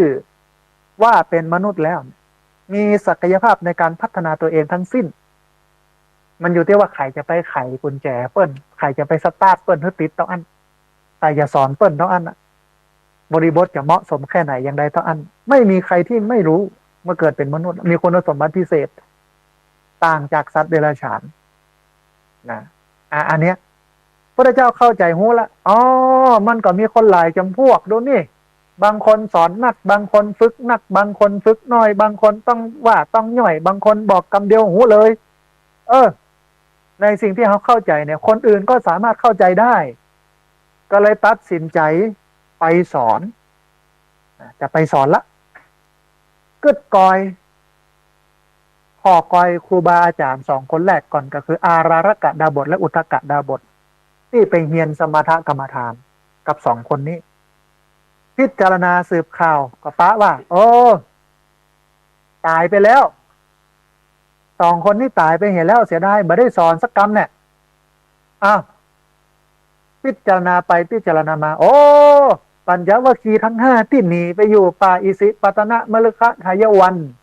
ป่าที่มีฟานที่มีกวางนักเขาจะไปสอนเขาหมู่นั้นอันนี้ตัดภาพมาที่ปัญจวัคคีย์ทั้งห้าหลังจากที่ปกครัว ขนเข้าขนของออกมาจากเจ้าชายสิทธัตถะมาตั้งรักปักฐานที่อาสลมในป่าอิสิปตนะมฤคทายวันเสร็จแล้วก็ตกลงกันว่าเอาละเจ้าชายสิทธัตถะเพิ่งก็จะไปครองเรือนไปมีลูกมีเต้าไปเป็นราชามหากษัตริย์อย่างก็แล้วแต่เปิ้ลละเฮากับบำเพ็ญเพียรของเขาไปเฮียเนาะนะแล้วกำนี้ถ้าเปิ้ลมาหาเฮารู้เนาะพอเฮากับต้อนรับกะเฮากับปากบัดจ้าเฮาบ่สนใจปล่อยให้เปิ้ลมาอย่างเฮาทำเหมือนกับเปิ้ลไม่มีคุณค่าอีหรอไม่มีตัวตนเหี้ยเปิ้ลก็จะเกิดความละอายใจหนีไปคนเดียวกันอู้กันไว้อย่างนั้นแต่บอกกองเจ้าชายสิทธัตถะไปถึงปุ๊บอันที่วางกันไว้เนี่ยลืมหมดปากันเอาอาสนะมาปูปากันเอาน้ำมาฮื้อมาอย่างมานั่งอย่างเงี้ยนะแล้วเจ้าชายสิทธัตถะก็บอกว่าดูก่อนปัญจวัคคีย์เดี๋ยวเราจะสอนธรรมเราตรัสรู้แล้วปัญจวัคคีย์ก็งงไปตรัสรู้อย่าใดวันนั้นหันไปกินข้าวของนางสุชาดาอยู่เข้ามาทุปายาตแล้วแถมบปอยังเลิกทรมานตนทั้งลำบากกันหนีจากตางที่จะรุดพ้นแล้วมันจะไปรุดพ้นอย่างไรอันเนี้ยเป็นเพราะว่าคนอินเดียในยุคนั้นสมัยนั้นเข้าใจว่าวิธีการรุดพ้นจากกิเลสมันต้องวิธีนี้เท่านั้นคือการทรมานตนให้ลำบากภาษาพระปนว่าอัตตกิลมัฏฐานุโยคในวันนี้ประเทศอินเดียก็ยังมีพวกฤาษีชีไพรพราหมณ์ปริพาชกนักบวชนอกศาสนาก็อยู่กันเต็มไปหมดอย่างเงี้ยแต่ยังทรมานตนให้ลำบากอย่างนี้อยู่ความเชื่อนี่ก็สืบทอดมาณปัจจุบันพระเจ้าก็บอกว่าดูก่อนปัญจวัคคีย์เฮาบอกเคยอู้คำนี้นะที่ผ่านมาเราไม่เคยคุยไม่เคยพูดคำนี้คือคำว่าเราตรัสรู้แล้วและจะสอนธรรมเธอปัญจวัคคีย์ก็กึดได้ว่าแพ้หอกบอกเคยอู้คำเตื้ออันนี้อู้แล้วเฮ้ยอู้ว่าตรัสรู้แล้วและจะสอนธรรมไหนลองฟังพอเหรอนี่เนาะก็เลยมานั่งล้อมวงกันพระเจ้าก็นั่งบนอาสนะนั้นกับสอนเรื่องธรรมจักรกับปวัตตนสูตรซึ่งเป็นปฐมเทศนาเป็นเทศนากันแรกที่เกิดขึ้นในวันอาสาฬหบูชาพระธรรมเทศนากันแรกชื่อว่าธรรมจักรกับปวัตตนสูตรพระสูตรว่าด้วยการหมุนไปแห่งล้อธรรมะเหมือนล้องัวล้อควายในยุคนั้นมันไหลไปหมุนไปที่ใดความเจริญรุ่งเรืองก็จะเกิดขึ้นที่นั่นอันนี้เหมือนกันธรรมะไหลไปสู่ที่ไหนหมุนไปทางใดคนจะตื่นหูเนี่ยรู้ตื่นแล้วก็เบิกบานหมุนไปปัญจวัคคีย์ทั้งห้าฟังธรรมมาจากกับปวัตตนสูตรที่จริงหัวใจมันก็โอ้ถึงเรื่องของการ ทรมานตนให้ลำบากก็ไม่ใช่ทาง การมกมุ่นอยู่ในกามกินเหล้าเมายาแอวเล่นอยู่กับสมกับสาวมีครอบมีครัวกับบาเจตานมัชฌิมาปฏิปทาคือทางสายกลางที่มันเป็นต่างเสร็จแล้วก็อู้ถึงเรื่องนี้การเกิดการแก่การเจ็บการตายเป็นทุกข์ประสบกับสิ่งที่บ่เป็นที่ฮักก็เป็นทุกข์ปรารถนาสิ่งใดบ่ได้สิ่งนั้นก็เป็นทุกข์พัดพลาดจากสิ่งที่เป็นที่ฮักที่พอใจก็เป็นทุกข์แล้วก็จะสรุปผมว่าสังคิเตนะปัญจุปาทานักขันธาทุกขาว่าโดยย่อแล้วการเข้าไปอุปทานยึดมั่นถือมั่นในขันธ์ห้าเนี่ยมันเป็นหากเป็นเงาเป็นเก้าของความทุกข์เป็นเก้าเงาของความทุกข์ทีนี้เมื่อเรารู้แล้วว่าทุกข์เกิดจากการยึดถือแล้วเราจะเนี่ยจะใดให้บ่ยึดถือก็ไปปฏิบัติวิปัสสนากรรมฐานไปปฏิบัติวิปัสสนากรรมฐานวิปัสสนากรรมฐานคือการไปเห็นแจ้งเห็นจริงคือเห็นไตรลักษณ์เห็นการเกิดขึ้นเห็นการตั้งอยู่เห็นการดับไปของสิ่งทั้งหลายแล้วจะเข้าใจว่าโอ้บ่เที่ยงแท้แน่นอนบ่น่ายึดมั่นถือมั่นเป็นตัวเป็นตนเป็นตัวนำไปสู่การปล่อยวางดับกิเลสหมดทุกข์เล่าให้ปัญจวัคคีย์ทั้งห้าฟังโกณฑัญญะซึ่งเป็นพราหมณ์ที่มีประสบการณ์เข้ากว่าหมู่โอ้เข้าใจว่าอ๋อมันเป็นอย่างนี้บรรลุธรรมก็เลยขอบวชในพระพุทธศาสนาผมขอบวชเป็นลูกศิษย์ของพระพุทธเจ้าวันนี้ผมเข้าใจแล้วทะลุปุโป่งแล้วแต่ว่ายังเป็นพระอริยบุคคลชั้นโสดาบันอยู่นะท่านผู้ฟังยังไม่ได้บรรลุอรหันต์เนอะหลังจากนั้นวัปปะพัทธิยะมหานามะอาสชิก็หูตัวกันไปครบ5 คนหลังจากที่5 คนนี่หูแล้วเป็นอริยบุคคลชั้นโสดาบันเป็นเบื้องต้นเป็นพระอริยบุคคลชั้นโสดาบันซึ่งเป็นอริยบุคคลชั้นต้นชั้นแรกสุดของพุทธศาสนาแล้วเนี่ยพระพุทธเจ้าก็แสดงธรรมที่สำคัญที่สุดแห่งตัวหนึ่งคืออนัตตลักขณสูตรอนัตตลักขณสูตรพระสูตรว่าด้วยความไม่มีตัวตนพูดถึงความบ่มีตัวตนบ่น่ายึดถือไม่มีตัวไม่มีตนไม่ใช่ตัวไม่ใช่ตนไม่สามารถที่จะบังคับบัญชาได้แก่ปัญจวัคคีย์ทั้ง5ซึ่งตอนนั้นยกระดับจากปุถุชนคนธรรมดาเนี่ยมาเป็นอริยชนคือพระอริยบุคคลชั้นโสดาบันพระองค์ก็สอนเรื่องอนัตตลักขณสูตรเรื่องความไม่มีตัวไม่มีตนไม่ใช่ตัวไม่ใช่ตนหลวงพ่อพุทธทาสมาขยายเรื่องนี้ได้ชัดเจนมากบอกว่าตัวกูของกูไม่ยึดมั่นอหังการมะมังการในตัวกูของกูเรื่องอนัตตลักขณสูตรเรื่องของอนัตตลักขณสูตรพูดถึงเรื่องของการไปทลายตัวตนเรื่องความไม่ใช่ตัวไม่ใช่ตนปัญจวัคคีย์ทั้ง5ก็เลยเข้าใจกระบวนการของพุทธศาสนาอย่างลึกซึ้งก็เลยเกิดการตื่นการหูการเบิกบานว่าวิธีการของพุทธศาสนากระบวนการคำสอนสำคัญมันอยู่ตรงนี้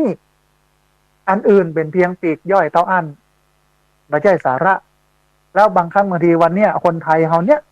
ไปเอาขี้ฝุ่นมาติดเปลือกเป็นแก่นสารของศาสนา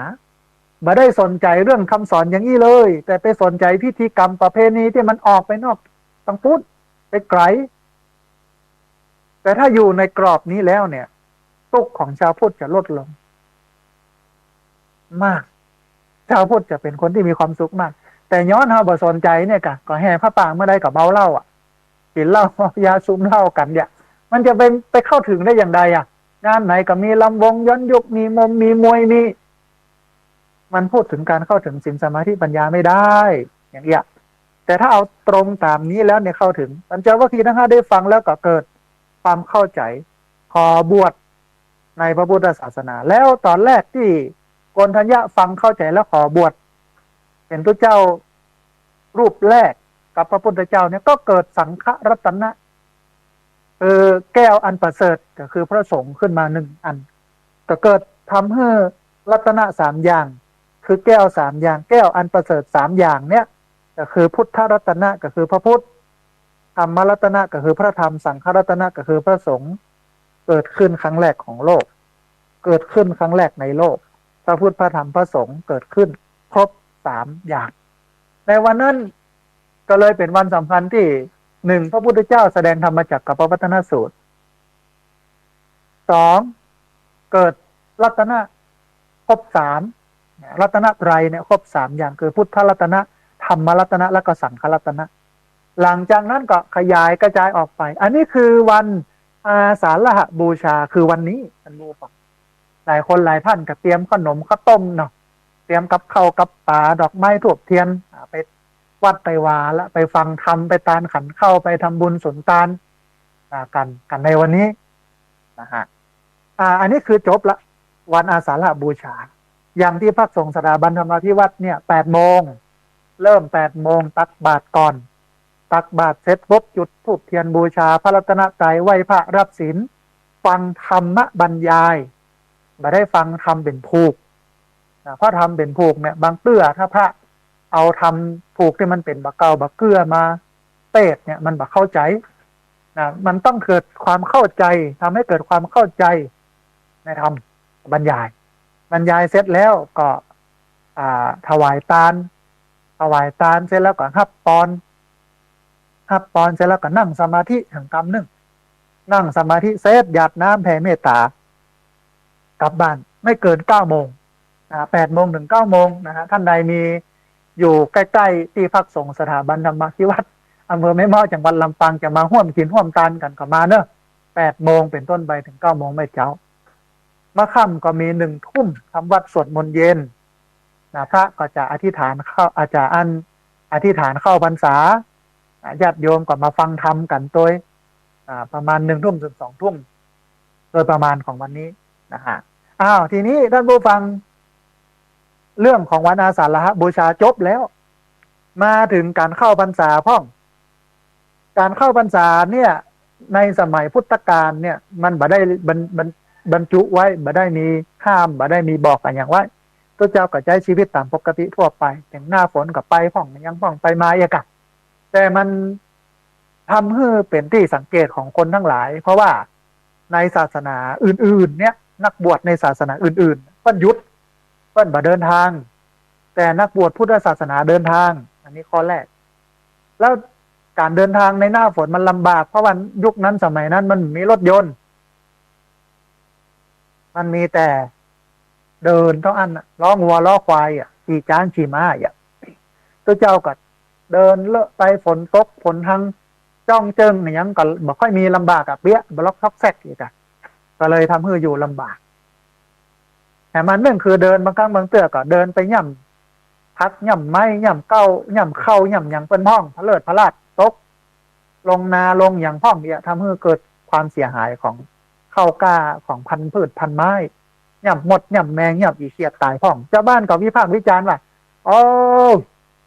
นักบวชในพุทธศาสนาอย่างใดเนี่ยเดินออกพับห้วยพอครบมันยังจำศีลมันยังเข้าปอดนักบวชในศาสนาอื่นเพิ่นยังบ่ออกมาเรื่องนี้ก็เลยไปถึงหูพระพุทธเจ้าบ้านเพิ่นว่ากันนักก็เลยออกเป็นธรรมวินัยมาว่าในช่วงฤดูฝนตั้งแต่ช่วงนี้คือตั้งแต่วันพรุ่งนี้เป็นต้นไปเนี่ยไปจนถึงพุนะก่อนลอยกระทง1 เดือนเนาะ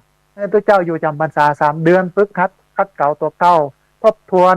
คำสอนทบทวนอะไรอย่างต่างๆอย่างเงี้ยตัวเจ้าก็เลยไปอยู่จำพรรษา3 เดือนในวันพรุ่งนี้ก็จะอธิษฐานเข้าพรรษา3 เดือนแต่ว่าก็อยู่จำพรรษา3 เดือนจริงแต่มันก็สามารถที่จะเดินทางสัญจรไปได้โดยที่มีเหตุจำเป็น4 ข้อไปได้4 ข้อถ้ามีเหตุจำเป็น4 ข้อแต่ไปได้ไม่เกิน7 วันเพื่อนน้องว่าสัตตาหะกรณียะไปโดยมีกิจจำเป็นแต่ไปบ่เกิน7 วันมีอย่างพ้องอันที่1ญาติโยมนิมนต์ไปเทศน์นิมนต์ไปงานนั้นงานนี้แต่ก่อนมันไกลโลกท่านผู้ฟังมันมีรถมีล้อกับเตียวไปว่าต้องไปอ้างค้างแรมอย่างเนี้ยก็ไปได้ไม่เกิน7 วันอันที่2ก็คือพระภิกษุอันที่2คือพระภิกษุที่อยู่ต่างสำนักต่างวัดต่างวาจะซึกต่างพรรษาโอ้ยอย่าไปใจอย่างใหญ่เนี่ยให้เพื่อนอย่าเล่าควันกะเนาะไปเกี่ยวกล่อมว่าโอ้ตุลุงตุป่อตุปีข้างซึกตัวเนอมันอย่างอันอย่างนี้นะไปได้อันที่2อันที่3ก็คือพ่อแม่ครูบาอาจารย์ป่วยไข้บ่สบาย สามารถไปผ่อไปกอยไปอุปถัมภ์บำรุงไปให้กำลังจิตกำลังใจได้อันที่สี่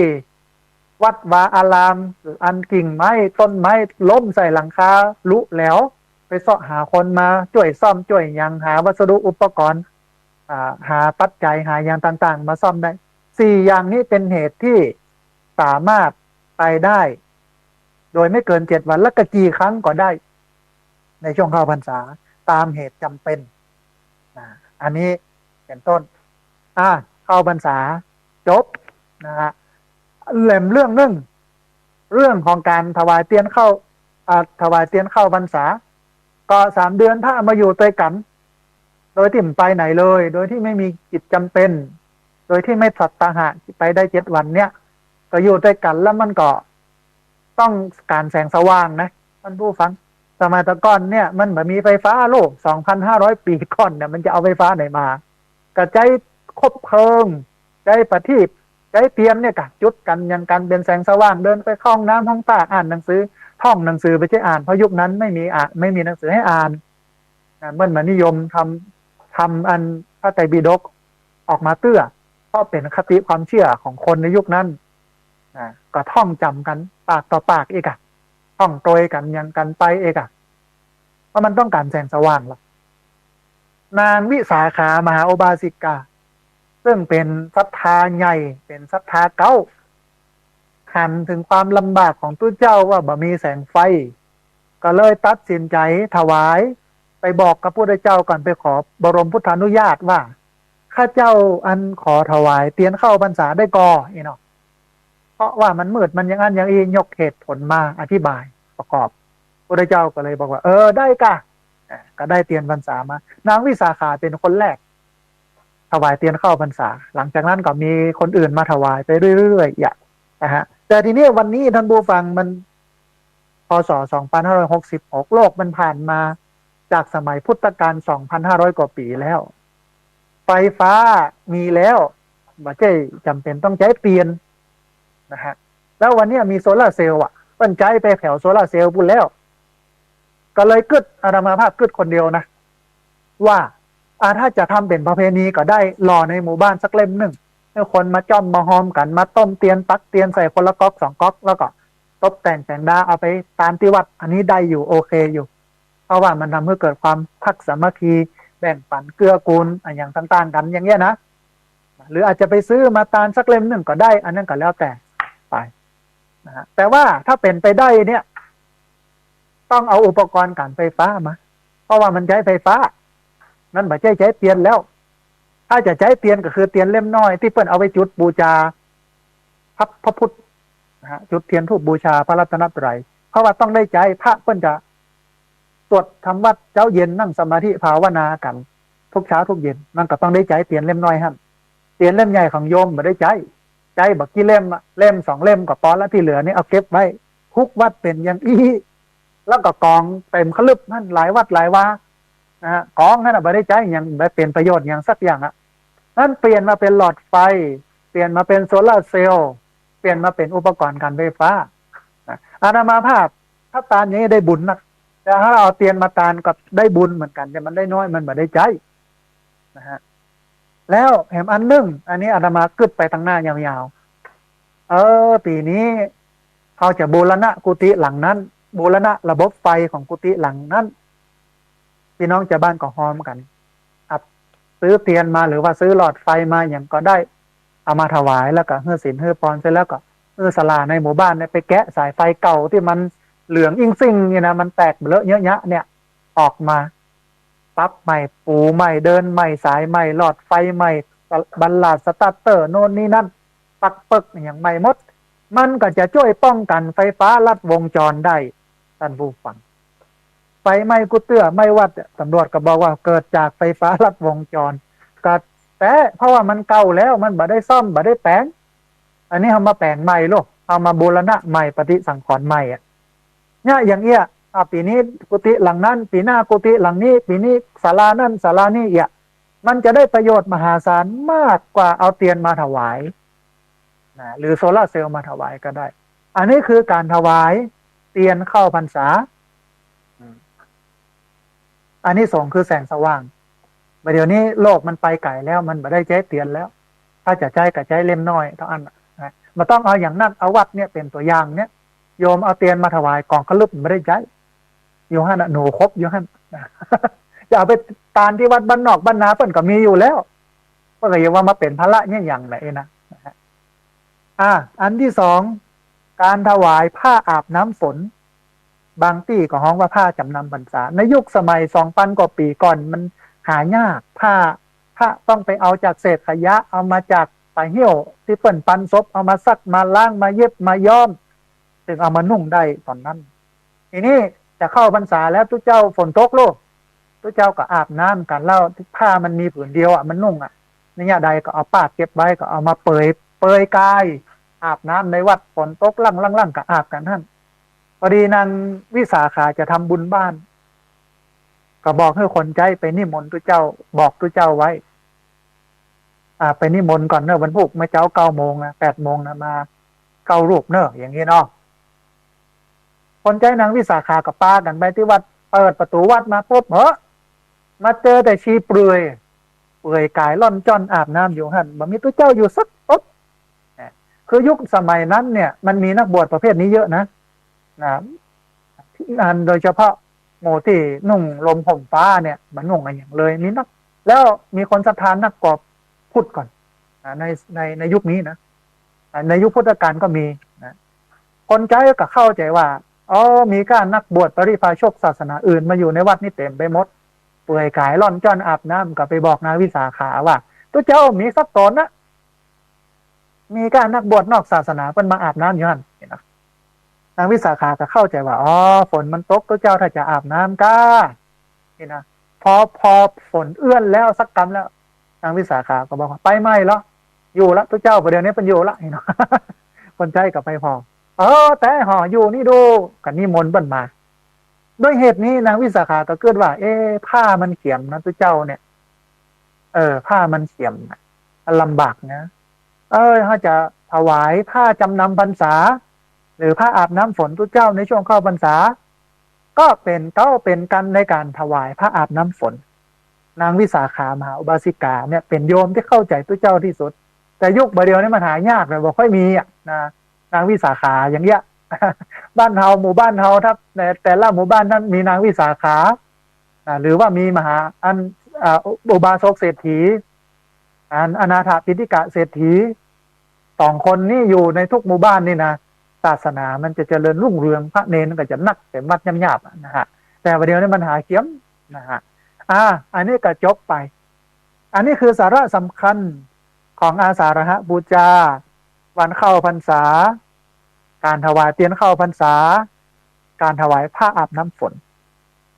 เอามาท่านผู้ฟังได้เข้าใจในฐานะที่เราเป็นชาวพุทธเพราะพุทธะแปลว่ารู้ก็ต้องหูจะหูได้ต้องเหียนหูต้องตื่นจากการรับไหลคือตื่นจากไสยศาสตร์จากสิ่งอัศจรรย์พันลึกสิ่งเหนือจากธรรมชาติต้องตื่นจากสิ่งโมนี้แล้วก็เบิกบานใจปล่อยใจให้มันโล่งเบาสบายอันนี้คือชาวพุทธรู้ตื่นเบิกบานท่านผู้ฟังกำลังติดตามรับฟังรายการธรรมาธิวัฒน์อันเป็นรายการวิทยุเพื่อการเผยแผ่พระพุทธศาสนาส่งเสริมการศึกษาและพัฒนาสังคมรายการนี้รับผิดชอบโดยอาตมาภาพพระสาธิตธีระบรรโยผู้อำนวยการสถาบันธรรมาธิวัฒน์สถาบันเพื่อเผยแผ่พระพุทธศาสนาส่งเสริมการศึกษาและพัฒนาสังคมตั้งอยู่ณที่พักสงฆ์สถาบันธรรมาธิวัฒน์บ้านศพเตินตำบลศพปาดอำเภอแม่เมาะจังหวัดลำปางรายการนี้รับผิดชอบโดยอาตมาภาพพระสาธิตธีระปัญโยผู้อำนวยการสถาบันธรรมาภิวัฒน์สถาบันเพื่อเผยแผ่พระพุทธศาสนาส่งเสริมการศึกษาและพัฒนาสังคมออกอากาศทุกวันอังคารตั้งแต่เวลา 5:00 ไปจนถึง 7:00 นเจ้าผ่านทางเครือข่ายสถานีวิทยุคลื่นสีขาวเพื่อชาวประชาหลายคลื่นหลายสถานีหลายจังหวัดออกอากาศผ่านทาง Facebook ไลฟ์ซึ่งเป็นไลฟ์สดของท่านอาจารย์พระครูอภิวัฒนวิกรมและของตังวัดฝ่ายหินซึ่งนำโดยท่านอาจารย์พระครูสมุวิศวัตรวรกิจโจบันทึกเทปเอา ไปออกอากาศผ่านทางสถานีวิทยุเพื่อการศึกษาและพัฒนาอาชีพเรดิโอเน็ตเวิร์กFM 99.50 เมกะเฮิรตซ์ของวิทยาลัยเทคนิคกปพแม่เมาะทุกวันศุกร์ตั้งแต่เวลา 8 โมงเมื่อเจ้าเป็นต้นไป และเอาไปออกในเพจของสถาบันธรรมาภิวัตรซึ่งท่านผู้ฟังสามารถไปติดตามรับฟังย้อนหลัง ไปก๊อปปี้ลิงก์ไปคัดลอกลิงก์ส่งแชร์เอาไปให้กับญาติธรรมทั้งหลายเพื่อได้ยินได้ฟังกันได้แทนตัวท่านผู้ฟังขณะนี้ได้เวลาที่จะเปิดสายให้ท่านผู้ฟังที่ฟังอยู่ทางบ้านได้โทรเข้ามาร่วมร่วมเอ่ยกันโทรเข้ามาร่วมแสดงความคิดความเห็นกันเรียนเชิญเจริญพรที่เบอร์ 064 125 4122 เบอร์ 064 125 4122 เรียนเชิญเจริญพรได้โทรเข้ามาร่วมร่วมเอ่ยกันได้โทรเข้ามาร่วมแสดงความคิดความเห็นกันคนอาจจะฟังน้อยวันนี้เพราะว่าไปวัดไปวากันทุกวัดทุกวาเนาะไปกินไปตานกันแต่ถ้าท่านใดฟังอยู่เนาะสามารถโทรเข้ามาร่วมเอ่ยกันโทรเข้ามาร่วมแสดงความคิดความเห็นกันได้ที่เบอร์ 064 125 4122 เบอร์ 064 125 4122 เรียนเชิญเจริญพรได้โทรเข้ามาร่วมเอ่ยกันโทรเข้ามาร่วมแสดงความคิดความเห็นกันได้นะฮะที่เบอร์ที่ว่าไปตะกี้ก็คือเบอร์ 064 125 4122 เบอร์ 064 125 4122 เรียนเชิญเจริญพรได้โทรเข้ามาร่วมเอ่ยกันโทรเข้ามาร่วมแสดงความคิดความเห็นกันพอดีมีสายเข้ามาสายหนึ่งเดี๋ยวครับสายนี้ก่อนก็จะว่าจะได้พ้องเจริญพรสาธุโยมแม่ฟังจากทางใดอ๋อสาธุวังเหนือสัญญาณชัดเจนดีเนาะแม่เนาะโอ้อนุโมทนาบุญกับโยมแม่ที่โทรเข้ามาเนอะแล้วก็อนุโมทนาบุญที่ไปกินไปตามนะสาธุสาธุเจริญพรสายแรกมาจากอำเภอวังเหนือจังหวัดลำปางพอดีอัน สัญญาณบอกค่อยออกนะฮะเสียงบอกค่อยดังเดี๋ยวปิดโทรศัพท์แล้วเปิดใหม่ก่อนท่านผู้ฟังที่ฟังอยู่เนอะสามารถโทรเข้ามาร่วมเอ่ยกันโทรเข้ามาร่วมแสดงความคิดความเห็นกันได้ที่เบอร์ 064 125 4122 เบอร์ 064 125 4122 เรียนเชิญเจริญพรได้โทรเข้ามาร่วมเอ่ยกันพอดีมีสายเข้ามาสายหนึ่งเดียวครับสายนี้ก่อนเปิ้ลจะว่าจะได้พ้องเจริญพรเอาสาธุแม่แก้วบ้านกาดโป่งเนาะสาธุสัญญาณชัดเจนเนาะแม่เนาะเอาอนุโมทนาบุญกับโยมแม่เนอะเอาสาธุได้เลยโยมแม่อนุโมทนาสาธุ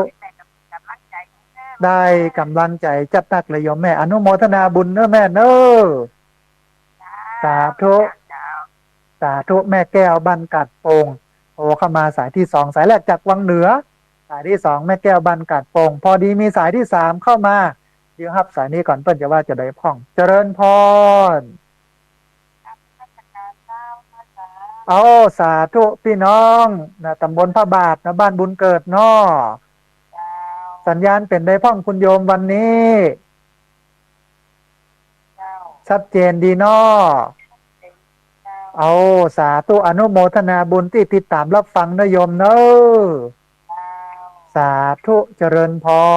รสาธุพี่น้องบ้านบุญเกิด ตำบลพระบาทอำเภอเมืองจังหวัดลำปางโทรเข้ามาให้กำลังใจกันมีแหมจัดหลายสายที่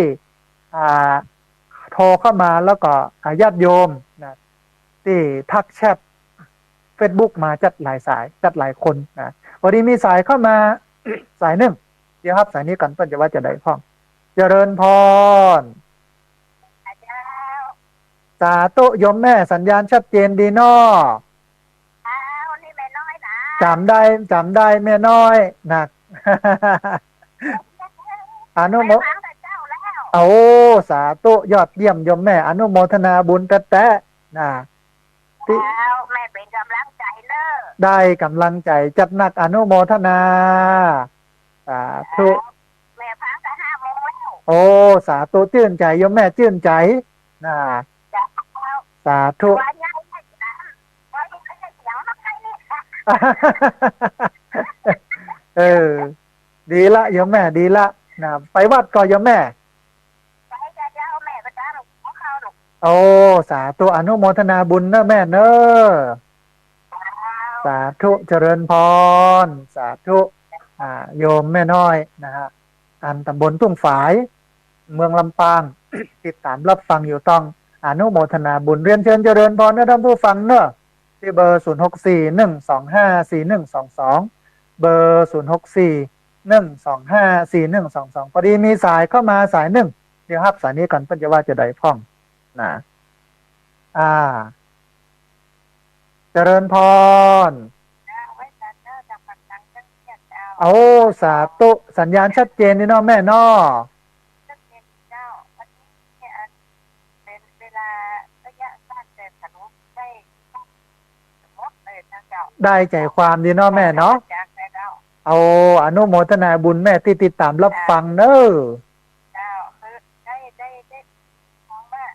มัน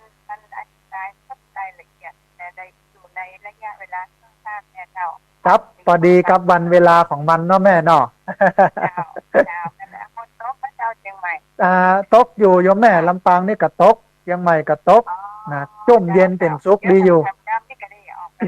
เอาอนุโมทนาบุญกับแม่เนอะที่ไปกินไปตามเนอะสาธุเจริญพรนะสาธุนะคุณโยมปักตังจังเชียน เชียงใหม่นะฮะเรียนเชิญเจริญพรเนอะท่านผู้ฟังเนอะโทรเข้ามาเช็คสัญญาณโทรเข้ามาถามคำถามโทรเข้ามาให้กำลังใจกันที่เบอร์0641254122เบอร์0641254122พอดีมีสายเข้ามาสายหนึ่งเดี๋ยวครับสายนี้ก่อนเพื่อนจะว่าจะได้พ่องเจริญพรอ๋อสาธุแม่คำนวณแจ้ซ้อนเมืองปานลำปางสัญญาณชัดเจนนี่เนาะแม่เนาะโอ้อนุโมทนาบุญกับโยมแม่ที่ติดตามรับฟังกันประจำและโทรเข้ามาให้กำลังใจเนอะแม่เนอะติดตามตลอดเจ้านี่แค่น้อยสบายใจน้อยแต่ตานกันต่อแล้วเดี๋ยวเพิ่งก็จะถามว่าตานก่อนตานหลังมันจะดีวะฮะนะแล้วแต่ความสะดวกของเฮาตานได้หมดแบบมีปัญหาเจ้าคนได้กินนี่นะเนาะใช่เอาสาระสำคัญไว้ติดตู้เจ้ากับเข้ากับเหมาะกับตู้เจ้าแล้วบุญก็จะได้เกิดจากการตานนั้นเอาไปให้คนตายไม่ใช่เอาของที่คนตายกินไปฮื้อนะคนเพิ่นเข้าใจอย่างนั้นแต่กันนับว่าแต่กันนับว่าที่ใจเดี๋ยวยังไม่รู้เดี๋ยวได้หัวมันสุดสีขาวมันอย่างดีๆผู้ว่าอาจารย์แล้วนี่อย่างสำคัญว่าสำคัญอย่างคนกระดาษมาโอมาเหล่าปฏิใจเต่าโอ้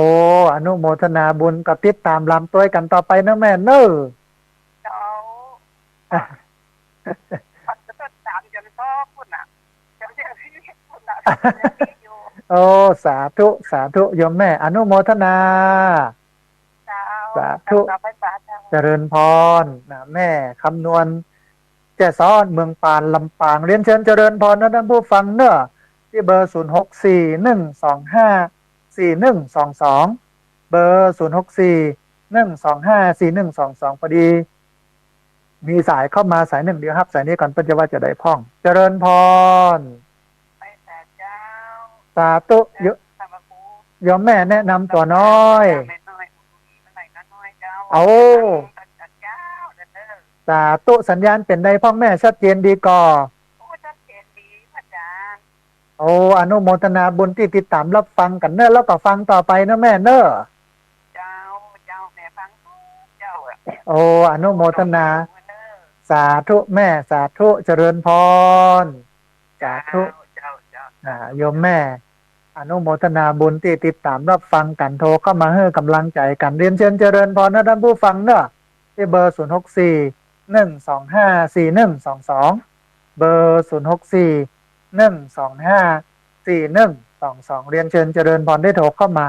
ร่วมเอ่ยกันโทรเข้ามาร่วมแสดงความเห็นกันพอดีมีสายเข้ามาสายหนึ่งเดี๋ยวครับสายนี้ก่อนเพื่อจะว่าจะได้พ่องเจริญพร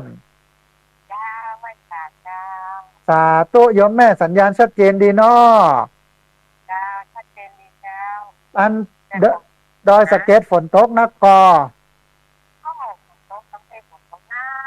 เอาวันเนี่ย จุ่มเย็นเป็นสุขจะต้องระวังเรื่องของดินโคลนถล่มเนอะแม่เนอะ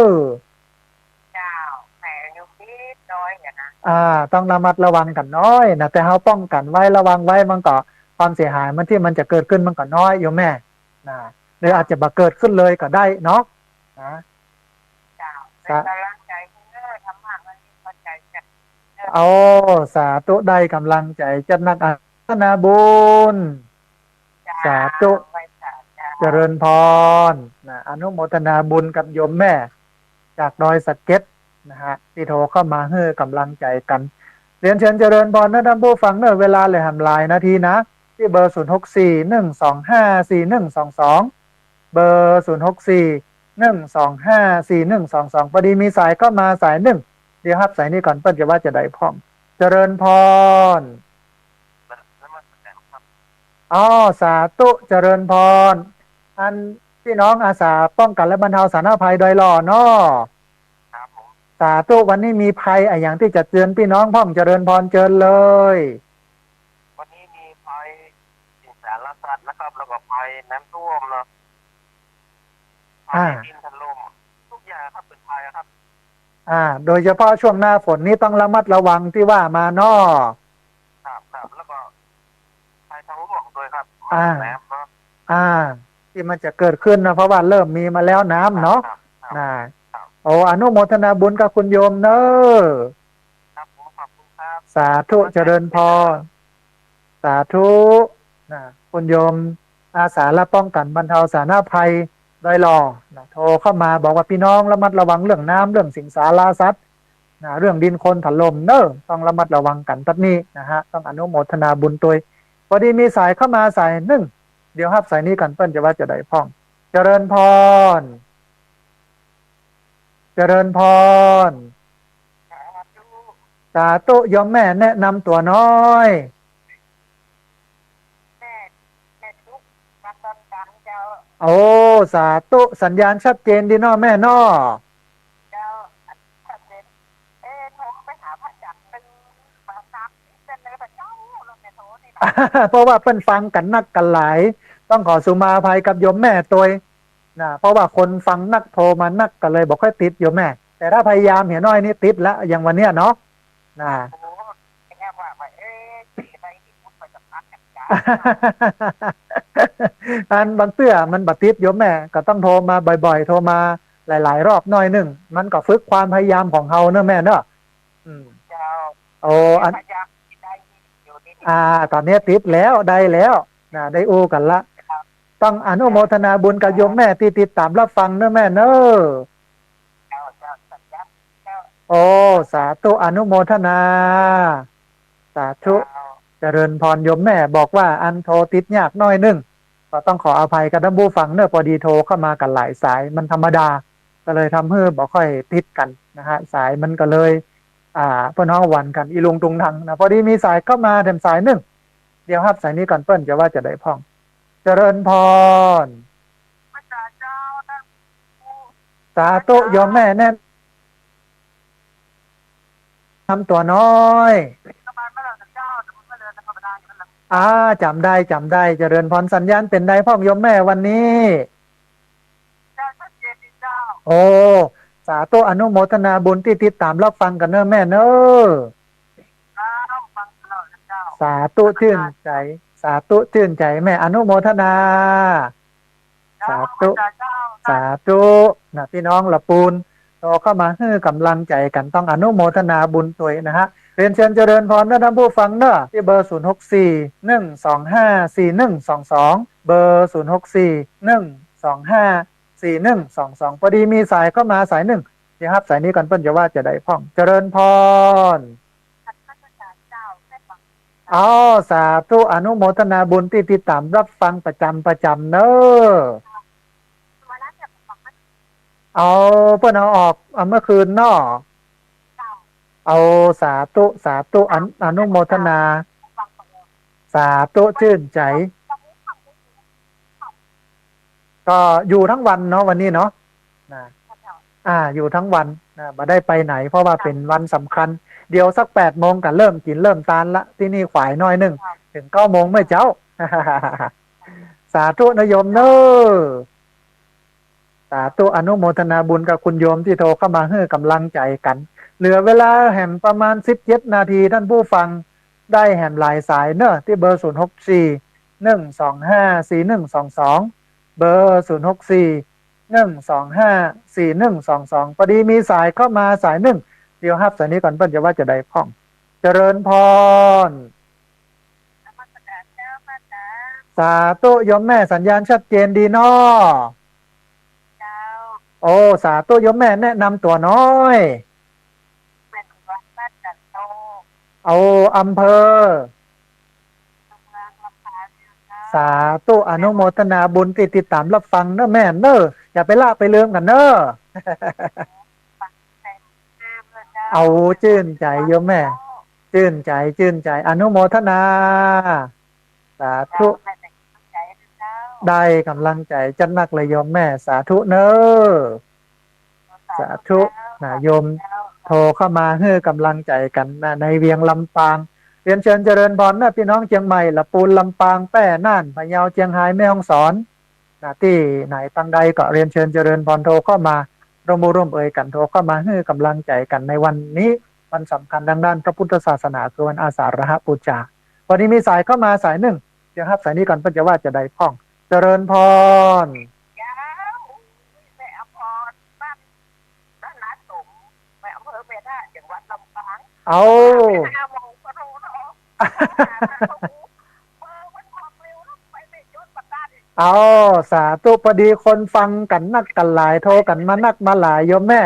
ต้องขอสุมาอภัยเนอะแม่เนอะเจ้าไปจุดประกาศเนาะตอนนี้ได้แล้วเนาะแม่เนาะเจ้าเอากำนี้โทรมาบ่อยๆเนอะแม่เนอะโทรมาให้กำลังใจกันบ่อยๆเนอะนะสาธุอนุโมทนาสาธุ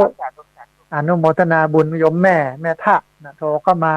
ให้กำลังใจกันนะฮะเรียนเชิญเจริญพรเนอะที่เบอร์0641254122เบอร์0641254122เรียนเชิญเจริญพรได้โทรเข้ามาร่วมเอ่ยกันโทรเข้ามาร่วมแสดงความเห็นกันนะในรายการธรรมาภิวัตรในวันนี้ซึ่งเป็นช่วงสุดท้ายเหลือเวลาประมาณ10 กว่านาทีได้ที่เบอร์นี้เลยนะฮะซึ่งวันนี้หลายคนหลายท่านก็หลังจากที่ฟังวิทยุแล้วหรือหลายคนหลายท่านอาจจะไปวัดไปวาแล้วไปกินไปตานกันละนะฮะก็อนุโมทนาบุญตัวเอาบดีละลืมหลังจากที่เขาตานกันเมื่อเช้าแล้วในภาคเย็นก็คือ1 ทุ่มเป็นต้นไปก็เจริญพรมากินมาตานไปกันแหมนะมาร่วมทำบุญเวียนเทียนนั่งสมาธิฟังธรรม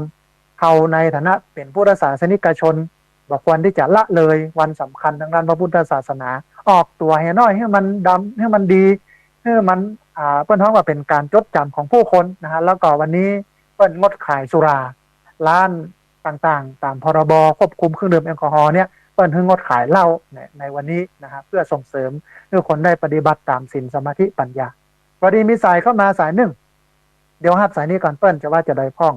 เจริญพรไม่ขายเจ้าสาอ๋อสาธุอนุโมทนาบุญกับแม่เนอะที่ติดตามรับฟังประจำอันตะกี้แม่ไม่ได้เขียนชื่อบ้านหนองยางแม่ไปเจออาจารย์ที่วัดตุ้งโป่งอ๋อสาธุที่ว่าเคยโดยเจ้าสาธุจำได้ละโยมแม่เดี๋ยวจะได้ใส่แล้วก็ประกาศในพื้นที่นะพอดีมีปักกระตือนอยู่นี่อยู่โยมแม่เป็นอย่างยมลูกอย่างก็มันมีคนอื่นหลายคนถ้ามันยมแม่คนเดียวก็มาเป็นอย่างเขาอนุโมทนาบุญไปแล้วนะลูกเนาะได้แม่ได้เดี๋ยววันหน้าแม่ไปโอกาสก็เดี๋ยวว่าบุญเลยทำได้จ้าสาธุแม่อนุโมทนาบุญกับโยมแม่จัดหนักเนอะสาธุต้นไม้ผมจะจ่ายหมดแล้วก่อนใหญ่แล้วแม่แล้วตัดหญ้าตัดอย่างกับใหญ่อย่างดีงามพ่องแล้วก็ตอนนี้ก็มีตายพ่องก็เอามาซ่อมมาอย่างกันเนาะแม่เนาะโอ้สาธุแม่คงจะได้ไปทำสาธุโยมแม่อนุโมทนาสาธุนะโยมแม่ โทรเข้ามาให้กำลังใจกันนะฮะแล้วก็รายชื่อรายเสียงที่ได้บอกมาอาจจะตกหล่นไปต้องขออภัยตัวเดียววันอาคารหน้านะประกาศบอกเก่านะจะได้เพิ่มเติมกันไปเรียนเชิญเจริญพรนะท่านผู้ฟังเนอะที่เบอร์0641254122หรือท่านใดอยากจะร่วมทำบุญจัดซื้อที่ดินถวายไว้ในพระพุทธศาสนาเรียนเชิญเจริญพรที่ธนาคารกรุงไทยสาขาประตูชัยนะชื่อบัญชีที่พักสงฆ์สถาบันธรรมาภิวัตรหมายเลขบัญชี5360755 318 5360755 318นะพอดีมีสายเข้ามาสายหนึ่งเดี๋ยวครับสายนี้ก่อนเพื่อจะว่าจะได้พ่องเจริญพรเอาสาธุสัญญาณชัดเจนดีกว่าป้อ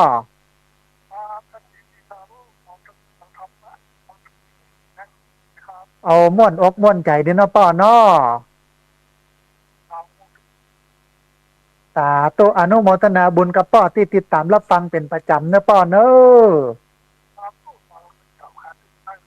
โอ้สาธุป้อสาธุอนุโมทนาสาธุนะเจริญพรนะโยมป้อจากบ้านแม่จ่องเป็นผู้พิการนะผู้ป่วยติดเตียงถ้าท่านใดมีเวลาอยู่แถวนั้นก็แวะไปให้กำลังใจไปเยี่ยมไปเยียนกันได้เนอะโยมป้อจากบ้านแม่จ่องนะฮะเรียนเชิญเจริญพรท่านผู้ฟังที่เบอร์0641254122เบอร์0641254122เรียนเชิญเจริญพรได้โทรเข้ามาร่วมบูร่วมเอ่ยกันโทรเข้ามาร่วมแสดงความเห็นกันได้ที่เบอร์0641254122นะฮะก็วันนี้วันสำคัญวันพรุ่งนี้วันเข้าพรรษาก็2 วันเนาะวันนี้วันอาสาฬหะวันพรุ่งนี้วันเข้าพรรษาท่านใดที่จะงดเหล้าเข้าพรรษาก็อนุโมทนาบุญไปเนอะแล้วก็ช่วยกันค้ำกันจูเนอะคนที่เป็นงดเหล้าเข้าพรรษาเปิ้นได้พดได้ผิวเขาก็จะได้อันนี้2ตัวไม่ใช่เฉพาะจะงดเหล้าเข้าพรรษานะท่านผู้ฟังความบดีอย่างต่างๆของเขาอะเช่นงดเล่นเกมเข้าพรรษาเอกงดจมเข้าพรรษางดเหล้าขวัญเข้าพรรษามันก็เนี่ยได้ดูนะฮะตามที่เขาตั้งอธิษฐานไป3 เดือนพอดีมีสายเข้ามาสายหนึ่งเดี๋ยวครับสายนี้ก่อนเพื่อจะว่าจะได้พ่องเจริญพรโอ้สาธุพี่น้องเมืองน่านโยมแม่ชื่ออันยัง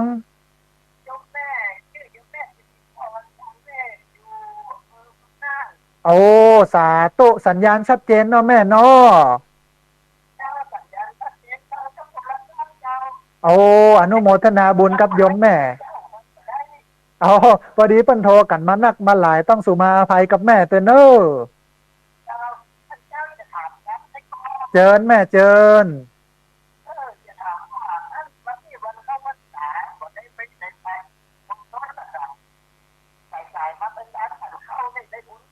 อ๋อเดี๋ยวรอฟังทางวิทยุนะแม่เนอะ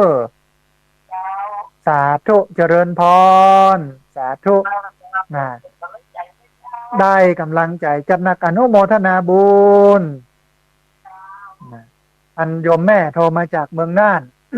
แล้วก็โทรมาถามว่าวันเนี้ยวันอาสาฬหบูชาเข้าไป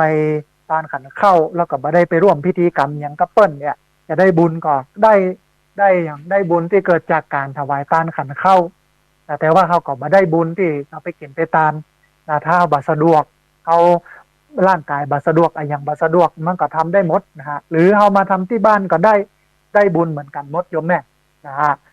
หลายคนก็ถามครั้งก่อนถามเรื่องตานขันเข้าตานก่อนได้ก่อตานหลังได้ก่อนะได้หมดนะตามความเหมาะสมถ้าเอามาตานวันนี้นักหนาจารีกับข้าวมันก็จะเหลือเยอะนะเพลินกันนักล้ำไปนะฮะพระเจ้าพระเนนก็กินมาไว้เขาก็ทยอยตานกันเอากันกำน้อยอย่างอีนะฮะเรียนเชิญเจริญพรนะท่านผู้ฟังเนอะที่เบอร์0641254122เบอร์0641254122พอดีมีสายเข้ามาสายหนึ่งเดี๋ยวครับสายนี้ก่อนเปิ้ลจะว่าจะได้พ่องเจริญพรสาธุโยมแม่แนะนำตัวน้อย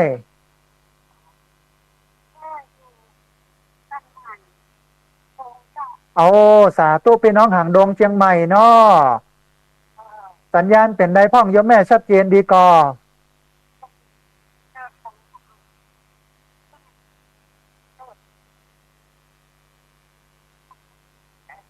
อ๋อสาธุอนุโมทนาบุญกับโยมแม่ที่โตเข้ามาให้กำลังใจกันนะแม่เนอะสาธุเจริญพรสา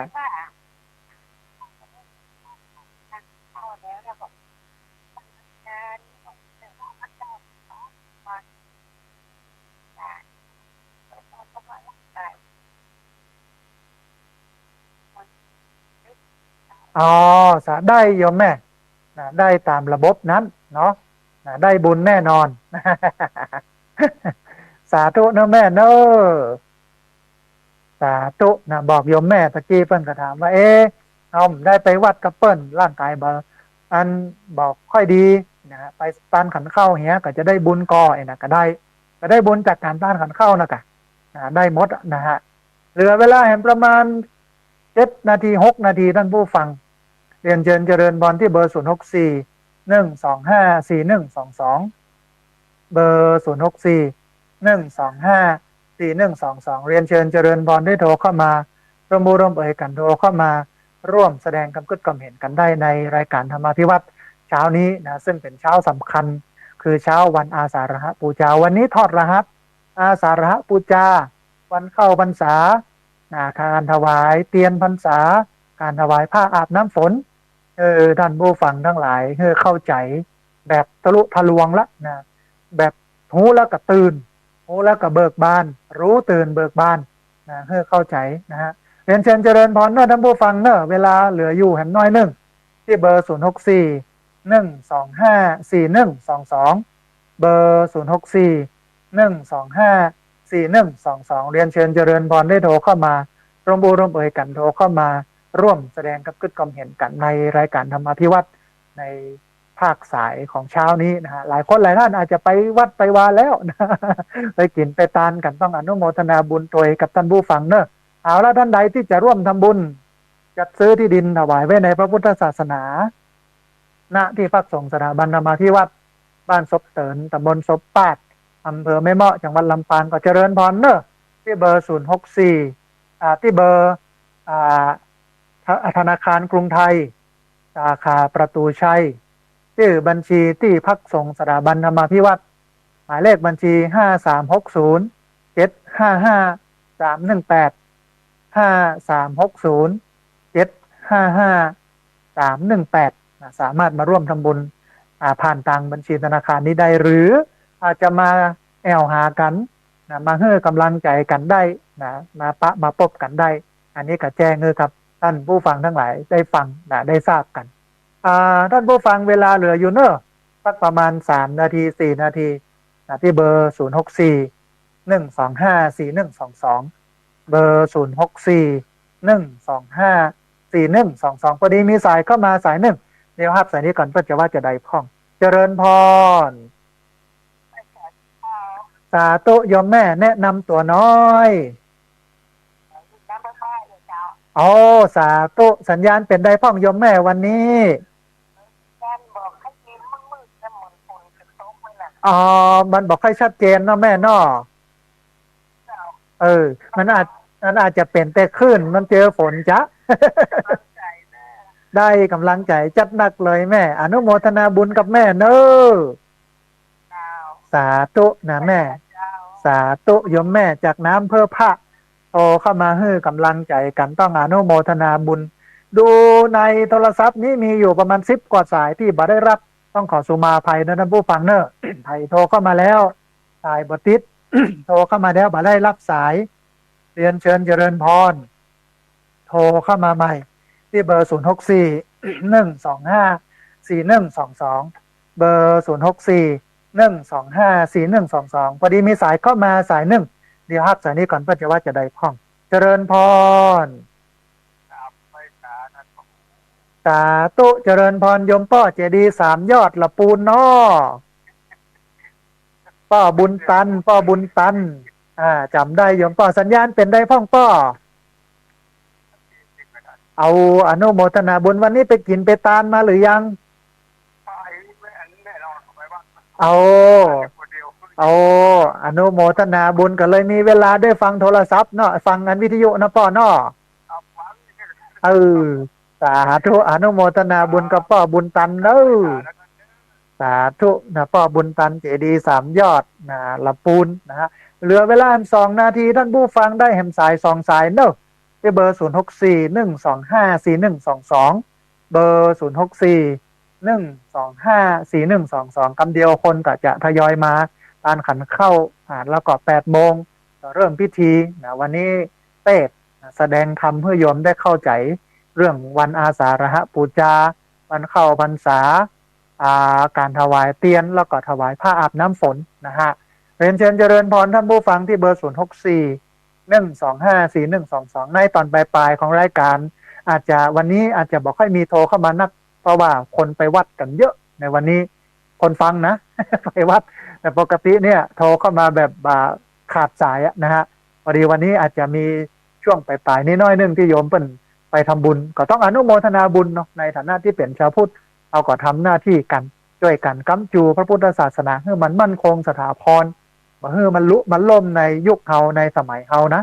ให้มันมีต่อสืบไปถึงลูกถึงหลานไปตั้งหน้าแต่มันจะมดจะเสี่ยงก็ว่ากันไปในยุคอื่นมันจะยุคเฮาเพราะนั้นเราต้องมาช่วยกันพอกอยที่สำคัญคือวันนี้ต้องใส่ใจพระเนรเนอะต้องไปพอไปกอยไปดูไปแลเปิ้นพ่องจะไปให้เปิ้นอยู่บ่ได้อยู่วัดบ่มีญาติโยมมาพอมากอยมันก็เป็นคนที่บอกให้มีภูมิธรรมแข็งแรงเนี่ย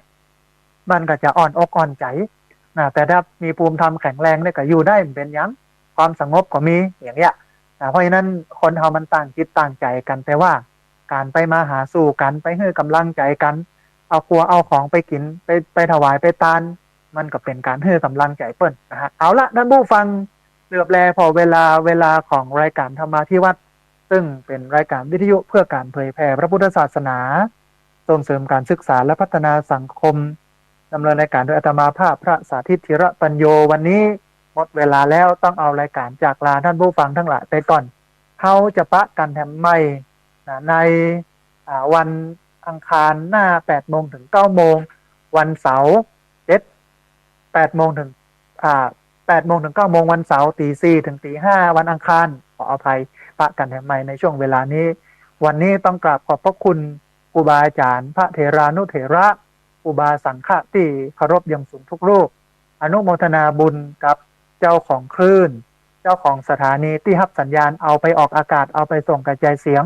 อนุโมทนาบุญกับญาติโยมทุกคนทุกท่านที่ติดตามรับฟังแล้วก็ทุกคนทุกท่านที่โทรเข้ามาสุมาภัยกับท่านที่โทรเข้ามาแล้วบัดติดโทรเข้ามาแล้วบัดได้รับสายเดี๋ยววันอังคารหน้าวันเสาร์หน้าโทรเข้ามาใหม่วันนี้สัพพพุทธานุภาเวนะด้วยเดชเดชะอนุภาพของพระพุทธเจ้าสัพพธรรมานุภาเวนะด้วยเดชเดชะอนุภาพของพระธรรมเจ้าสัพพสังฆานุภาเวนะด้วยเดชเดชะอนุภาพของพระสังฆเจ้าศรัทธาสุทธีพระวันตุเตขอความสุขความเจริญในธรรมจงบังเกิดมีแด่บรรดาศรัทธาสาธุชนทุกคนทุกท่านตลอดการเป็นนิจเทินเจริญพร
นะเจ้าข้าเจ้าดีเจวังสับคนบ้านเฮานะเจ้าเนาะและทีมงานสวทอีกหลายท่านหลายคนเจ้าวันนี้เวลาหมดเวลาเจ้าคนผู้ฟังป้ากันใหม่วันพุธมาเจ้าขอบคุณและสวัสดีเจ้า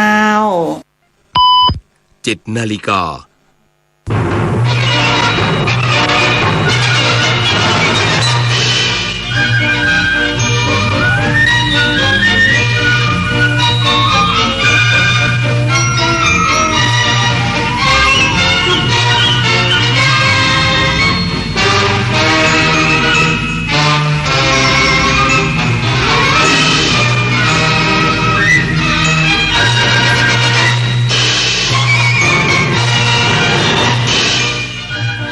ที่นี่สถานีวิทยุกระจายเสียงแห่งประเทศไทยต่อไปเสนอข่าวซึ่งมีหัวข้อข่าวดังนี้พระบาทสมเด็จพระเจ้าอยู่หัวทรงพระกรุณาโปรดเกล้าโปรดกระหม่อมรับผู้ป่วยจากเหตุโกดังพลุระเบิดที่อำเภอสุไหงโกลกจังหวัดนราธิวาสเป็นคนไข้ในพระบรมราชานุเคราะห์กรมทรัพยากรธรณีขอให้อาสาสมัครเครือข่ายเฝ้าระวังดินถล่มและน้ำป่าไหลหลากในพื้นที่8จังหวัดหลังเกิดฝนตกหนักต่อเนื่อง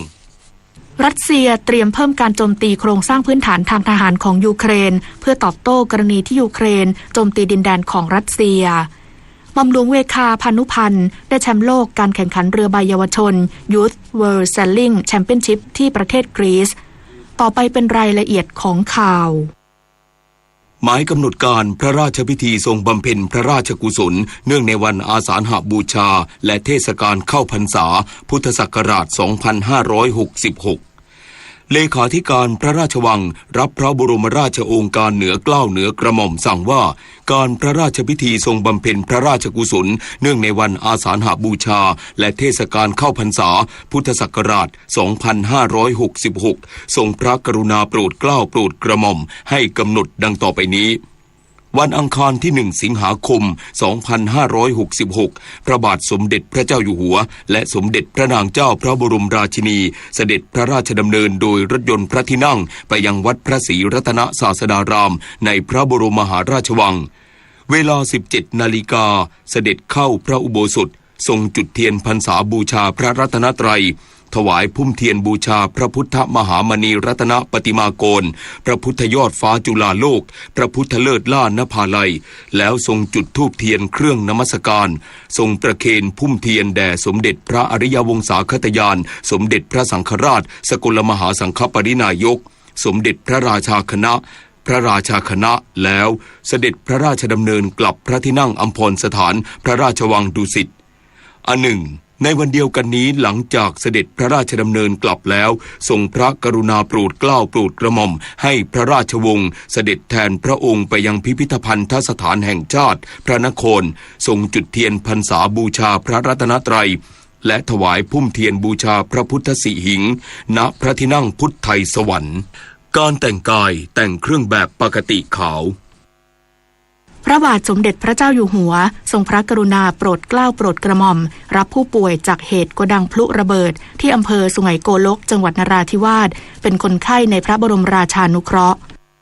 วันนี้นายแพทย์โอภาสการกวินพงศ์ปลัดกระทรวงสาธารณสุขเปิดเผยว่าพระบาทสมเด็จพระเจ้าอยู่หัวทรงพระกรุณาโปรดเกล้าโปรดกระหม่อมพระราชทานความช่วยเหลือแก่ผู้ได้รับบาดเจ็บจากเหตุโกดังเก็บพลุและดอกไม้ไฟระเบิดที่จังหวัดนราธิวาสโดยทรงรับผู้ป่วยที่เข้ารับการรักษาในโรงพยาบาลสุไหงโกลกทั้ง10รายไว้เป็นคนไข้ในพระบรมราชานุเคราะห์นับเป็นพระมหากรุณาธิคุณต่อผู้ป่วยและครอบครัวอย่างหาที่สุดมิได้ด้านพลเอกอนุพงษ์เผ่าจินดารัฐมนตรีว่าการกระทรวงมหาดไทยเปิดเผยว่าในวันนี้เตรียมลงพื้นที่ติดตามการช่วยเหลือผู้ประสบภัยเหตุโกดังเก็บประทัดระเบิดในพื้นที่ตำบลมูโนะอำเภอสุไหงโกลกจังหวัดนราธิวาสโดยเบื้องต้นได้รายงานความคืบหน้าการช่วยเหลือในพื้นที่ให้พลเอกประยุทธ์จันทร์โอชานายกรัฐมนตรีทราบอย่างต่อเนื่องซึ่งนายกรัฐมนตรีห่วงใยและสั่งหน่วยงานที่เกี่ยวข้องเข้าไปดูแลผู้บาดเจ็บและเสียชีวิตและคนในชุมชนอย่างใกล้ชิดทั้งนี้นายกรัฐมนตรีสั่งการเยียวยาและฟื้นฟูผู้ที่ได้รับบาดเจ็บและเสียชีวิตให้เป็นไปตามระเบียบกระทรวงการคลังโดยจะนำเงินจากกองทุนเงินช่วยเหลือผู้ประสบสาธารณภัยสำนักนายกรัฐมนตรีเข้าไปดูแลนอกเหนือจากเงินช่วยเหลือเบื้องต้นของท้องถิ่นและกระทรวงมหาดไทย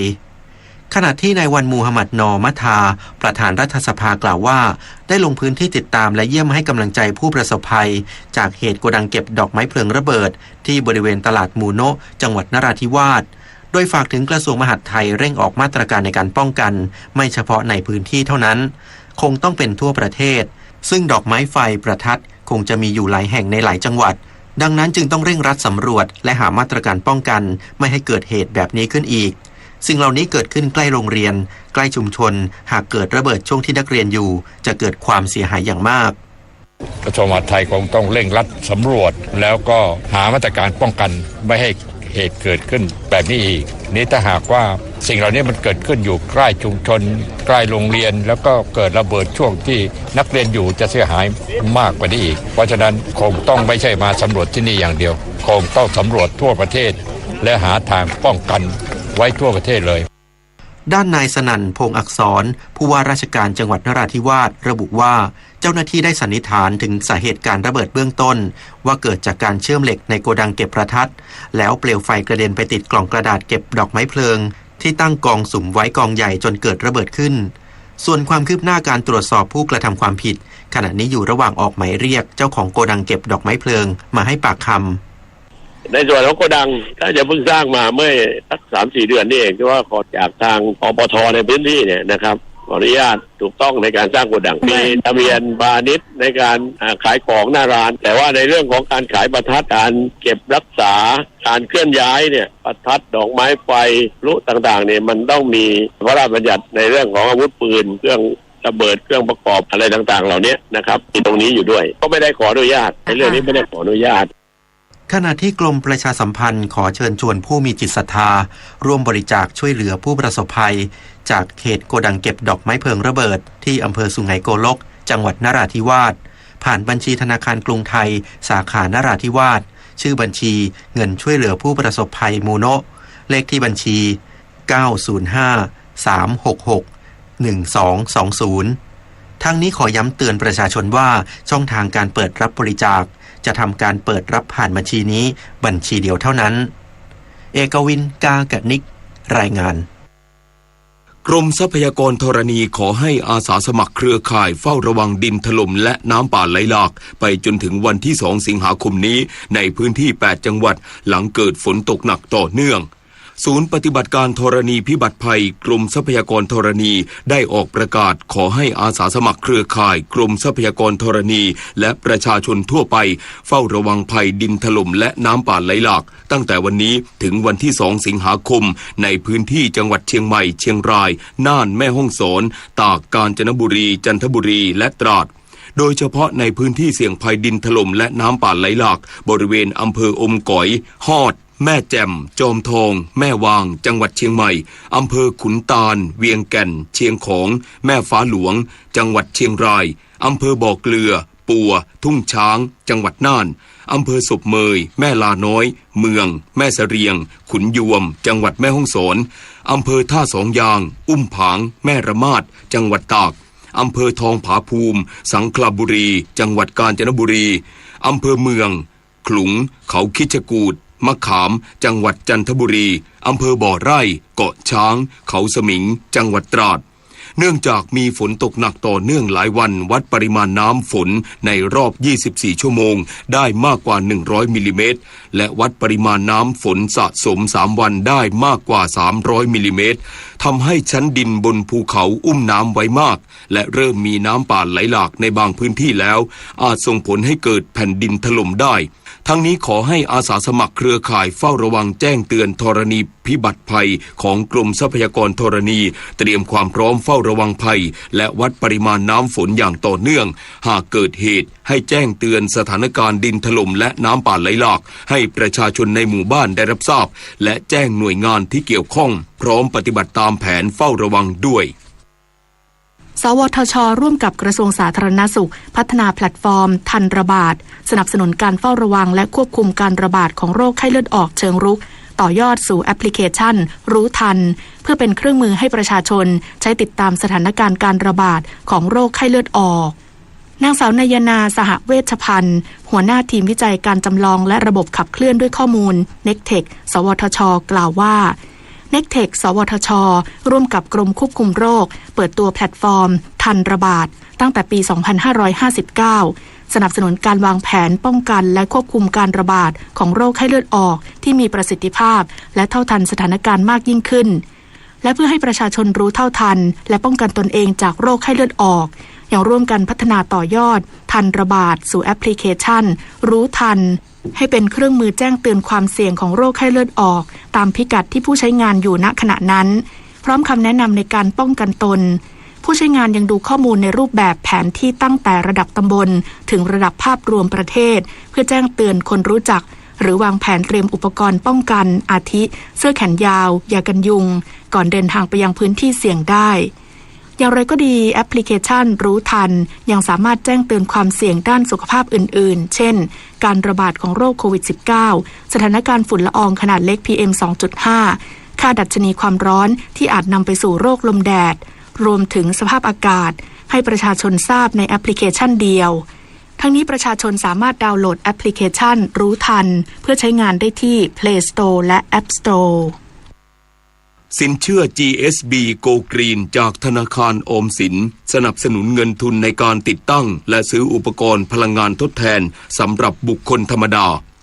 นายวิทัยรัตนาโกลผู้อำนวยการธนาคารออมสินกล่าวว่าธนาคารออมสินออกผลิตภัณฑ์สินเชื่อ GSB Go Green เพื่อสนับสนุนเงินทุนในการติดตั้งและซื้ออุปกรณ์สำหรับบุคคลธรรมดาเพื่อติดตั้งหรือซื้ออุปกรณ์ที่ช่วยลดมลภาวะเช่นโซลาร์เซลล์โซลาร์รูฟท็อปติดตั้ง EV ชาร์เจอร์สำหรับรถยนต์ไฟฟ้าซื้อรถยนต์ไฟฟ้า EV รถยนต์ไฮบริดรถจักรยานยนต์ไฟฟ้าซื้อเครื่องใช้ไฟฟ้าเบอร์ 5ที่ช่วยประหยัดพลังงานรวมถึงค่าใช้จ่ายอื่นๆที่เกี่ยวเนื่องโดยผู้กู้ที่เป็นบุคคลธรรมดาอายุ20ปีขึ้นไปไม่มีหลักทรัพย์ค้ำประกันวงเงินกู้สูงสุดไม่เกินรายละ 500,000 บาทชำระเงินกู้ไม่เกิน7ปีอัตราดอกเบี้ยคงที่ต่ำสุด7.99%สำหรับลูกค้าที่มีหลักทรัพย์ค้ำประกันให้กู้สูงสุดไม่เกิน5ล้านบาทผ่อนชำระไม่เกิน30ปีดอกเบี้ยคงที่ต่ำสุด1.99%โดยธนาคารจัดอัตราดอกเบี้ยและเงื่อนไขพิเศษนี้ไปจนถึงวันที่30ธันวาคม2566กรมปศุสัตว์สกัดการลักลอบนำเข้าเนื้อควายและตีนไก่แช่แข็งหนักเกือบ3ตันผ่านทางพรมแดนประเทศมาเลเซียที่เข้ามาทางอำเภอสะเดาจังหวัดสงขลานายสัตวแพทย์สมชวนรัตนมังคลานนท์อธิบดีกรมปศุสัตว์กล่าวว่าได้รับรายงานจากหัวหน้าด่านกักกันสัตว์สงขลาร่วมกับเจ้าหน้าที่ทหารของกองร้อยฐานราบที่5021ตั้งจุดตรวจสกัดการลักลอบนำเข้าสินค้าปศุสัตว์ผิดกฎหมายผ่านทางพรมแดนประเทศมาเลเซียบริเวณหน้าวัดหัวถนนอำเภอสะเดาจังหวัดสงขลาพบผู้กระทำความผิดขับขี่รถยนต์ต้องสงสัยดัดแปลงเป็นตู้เหล็กทึบทะเบียนรถระบุจังหวัดสงขลาภายในตู้เหล็กตรวจพบสินค้าปศุสัตว์เนื้อกระบือแช่แข็งบรรจุลังมีต้นกำเนิดจากประเทศอินเดียจำนวน47ลังน้ำหนักรวม 1,032 กิโลกรัมตีนไก่แช่แข็ง92กระสอบน้ำหนักรวม 1,840 กิโลกรัมจึงยึดอายัดของกลางทั้งหมดและนำตัวผู้กระทำผิดส่งพนักงานสอบสวนของสถานีตำรวจภูธรอำเภอสะเดาดำเนินคดีส่วนของกลางทั้งหมดเจ้าหน้าที่ด่านกักกันสัตว์สงขลาอยู่ระหว่างประสานงานพนักงานสอบสวนเพื่อนำมาทำลายตามระเบียบกรมปศุสัตว์ต่อไปทั้งนี้หากประชาชนต้องการแจ้งเบาะแสหรือข้อมูลเพิ่มเติมสามารถแจ้งได้ที่แอปพลิเคชัน DLD 4.0 หรือสายด่วนกรมปศุสัตว์063-225-6888ได้ตลอดเวลา24ชั่วโมงต่อจากนี้ไปขอเชิญรับฟังไทยคู่ฟ้ากระทรวงการคลังเตรียมขยายสิทธิสวัสดิการแห่งรัฐส่วนของวงเงินค่าเดินทางผ่านระบบขนส่งสาธารณะให้ครอบคลุมระบบขนส่งสาธารณะเอกชนรถร่วมและเรือจึงเชิญชวนผู้ประกอบการขนส่งสาธารณะที่ต้องการสมัครเป็นผู้ให้บริการแก่ผู้มีสิทธิสวัสดิการแห่งรัฐโดยต้องเป็นผู้ประกอบการรถเอกชนร่วมขสมกรถเอกชนและส่วนราชการกรุงเทพมหานครรถเอกชนร่วมบขสและรถเอกชนแล้วรถ2แถวรับจ้างติดต่อรับแบบฟอร์มและสมัครได้ตั้งแต่วันนี้เป็นต้นไปที่กรมการขนส่งทางบกหรือสำนักงานขนส่งจังหวัดเรือโดยสารสมัครที่กรมเจ้าท่าหรือสำนักงานเจ้าท่าภูมิภาคในวันและเวลาราชการเมื่อดำเนินการแล้วเสร็จจะสามารถเปิดรับชำระเงินจากผู้มีสิทธิสวัสดิการแห่งรัฐได้ตั้งแต่วันที่1ตุลาคม2566ค่ะสื่อสารภารกิจรัฐบาลกับสำนักโฆษกสำนักเลขาธิการนายกรัฐมนตรีเราจะสืบสานรักษาและต่อยอดและครองแผ่นดินโดยธรรมเพื่อประโยชน์สุขแห่งอาณาราษฎรตลอดไปพระปฐมบรมราชโองการพระบาทสมเด็จพระเจ้าอยู่หัวในพระราชพิธีบรมราชาภิเษกเมื่อวันที่4พฤษภาคมพุทธศักราช2562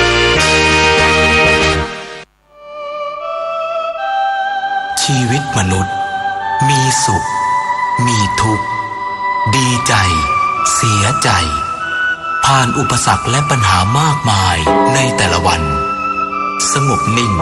แล้วย้อนมองตัวเองวันนี้วันพระ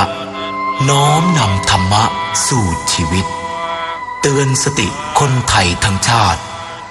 สถานีวิทยุกระจายเสียงแห่งประเทศไทย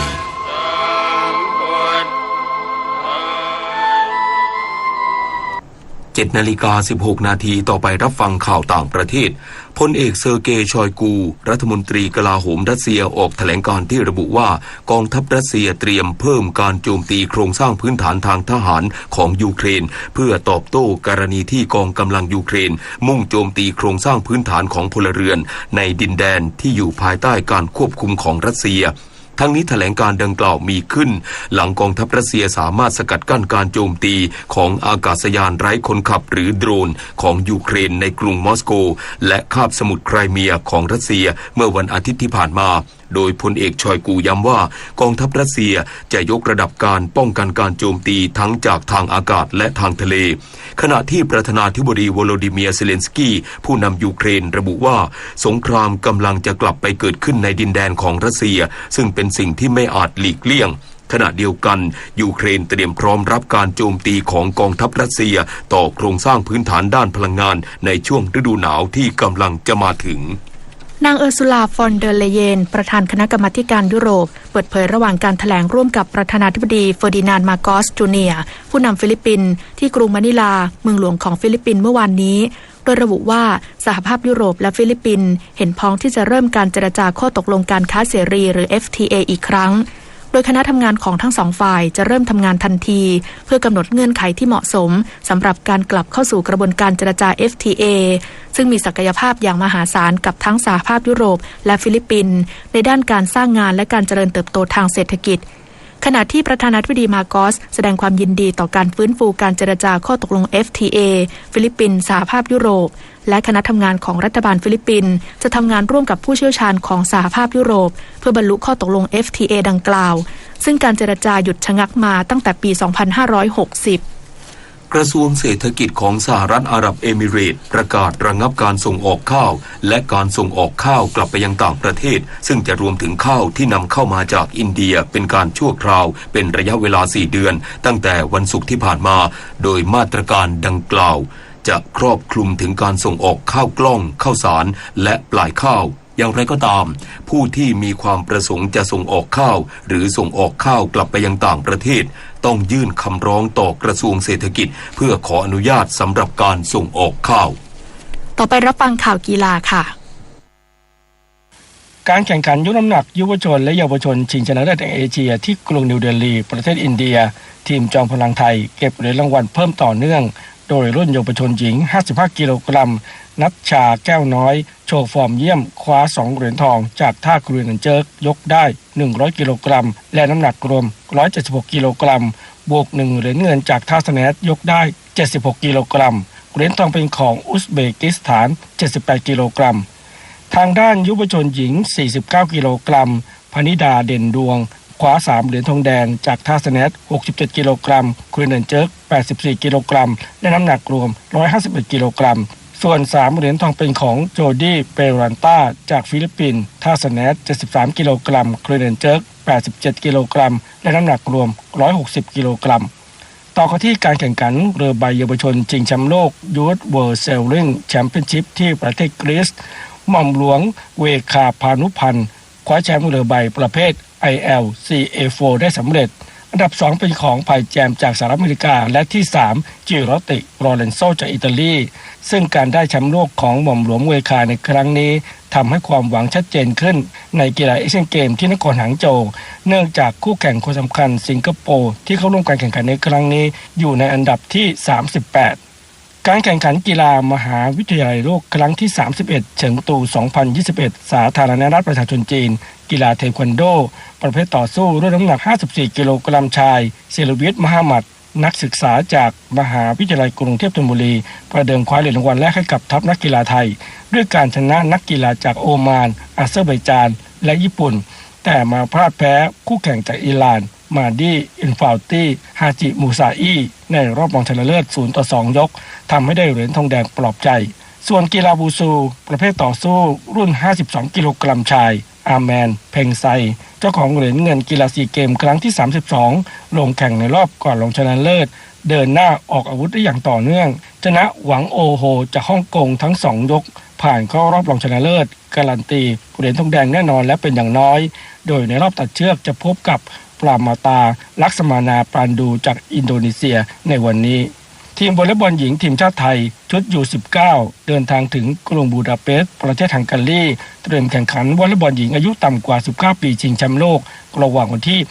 1-11 สิงหาคมโดยสาวไทยอยู่ในสาย4ร่วมกับอิตาลีบราซิลเปรูแคนาดาและบัลแกเรียประเดิมสนามคืนนี้เวลา 2:00 พบเปรูจากนั้นคืนวันที่2 สิงหาคมเวลา 2:00 เช่นกันพบบัลแกเรียต่อด้วยวันที่3 สิงหาคมเวลา 23 นาฬิกาพบบราซิลวันที่5 สิงหาคมเวลา 20 นาฬิกาพบอิตาลีและวันที่6 สิงหาคมเวลา 22 นาฬิกาพบกับแคนาดาพงษ์เกษมสมศุขรายงานต่อไปเป็นพยากรณ์อากาศ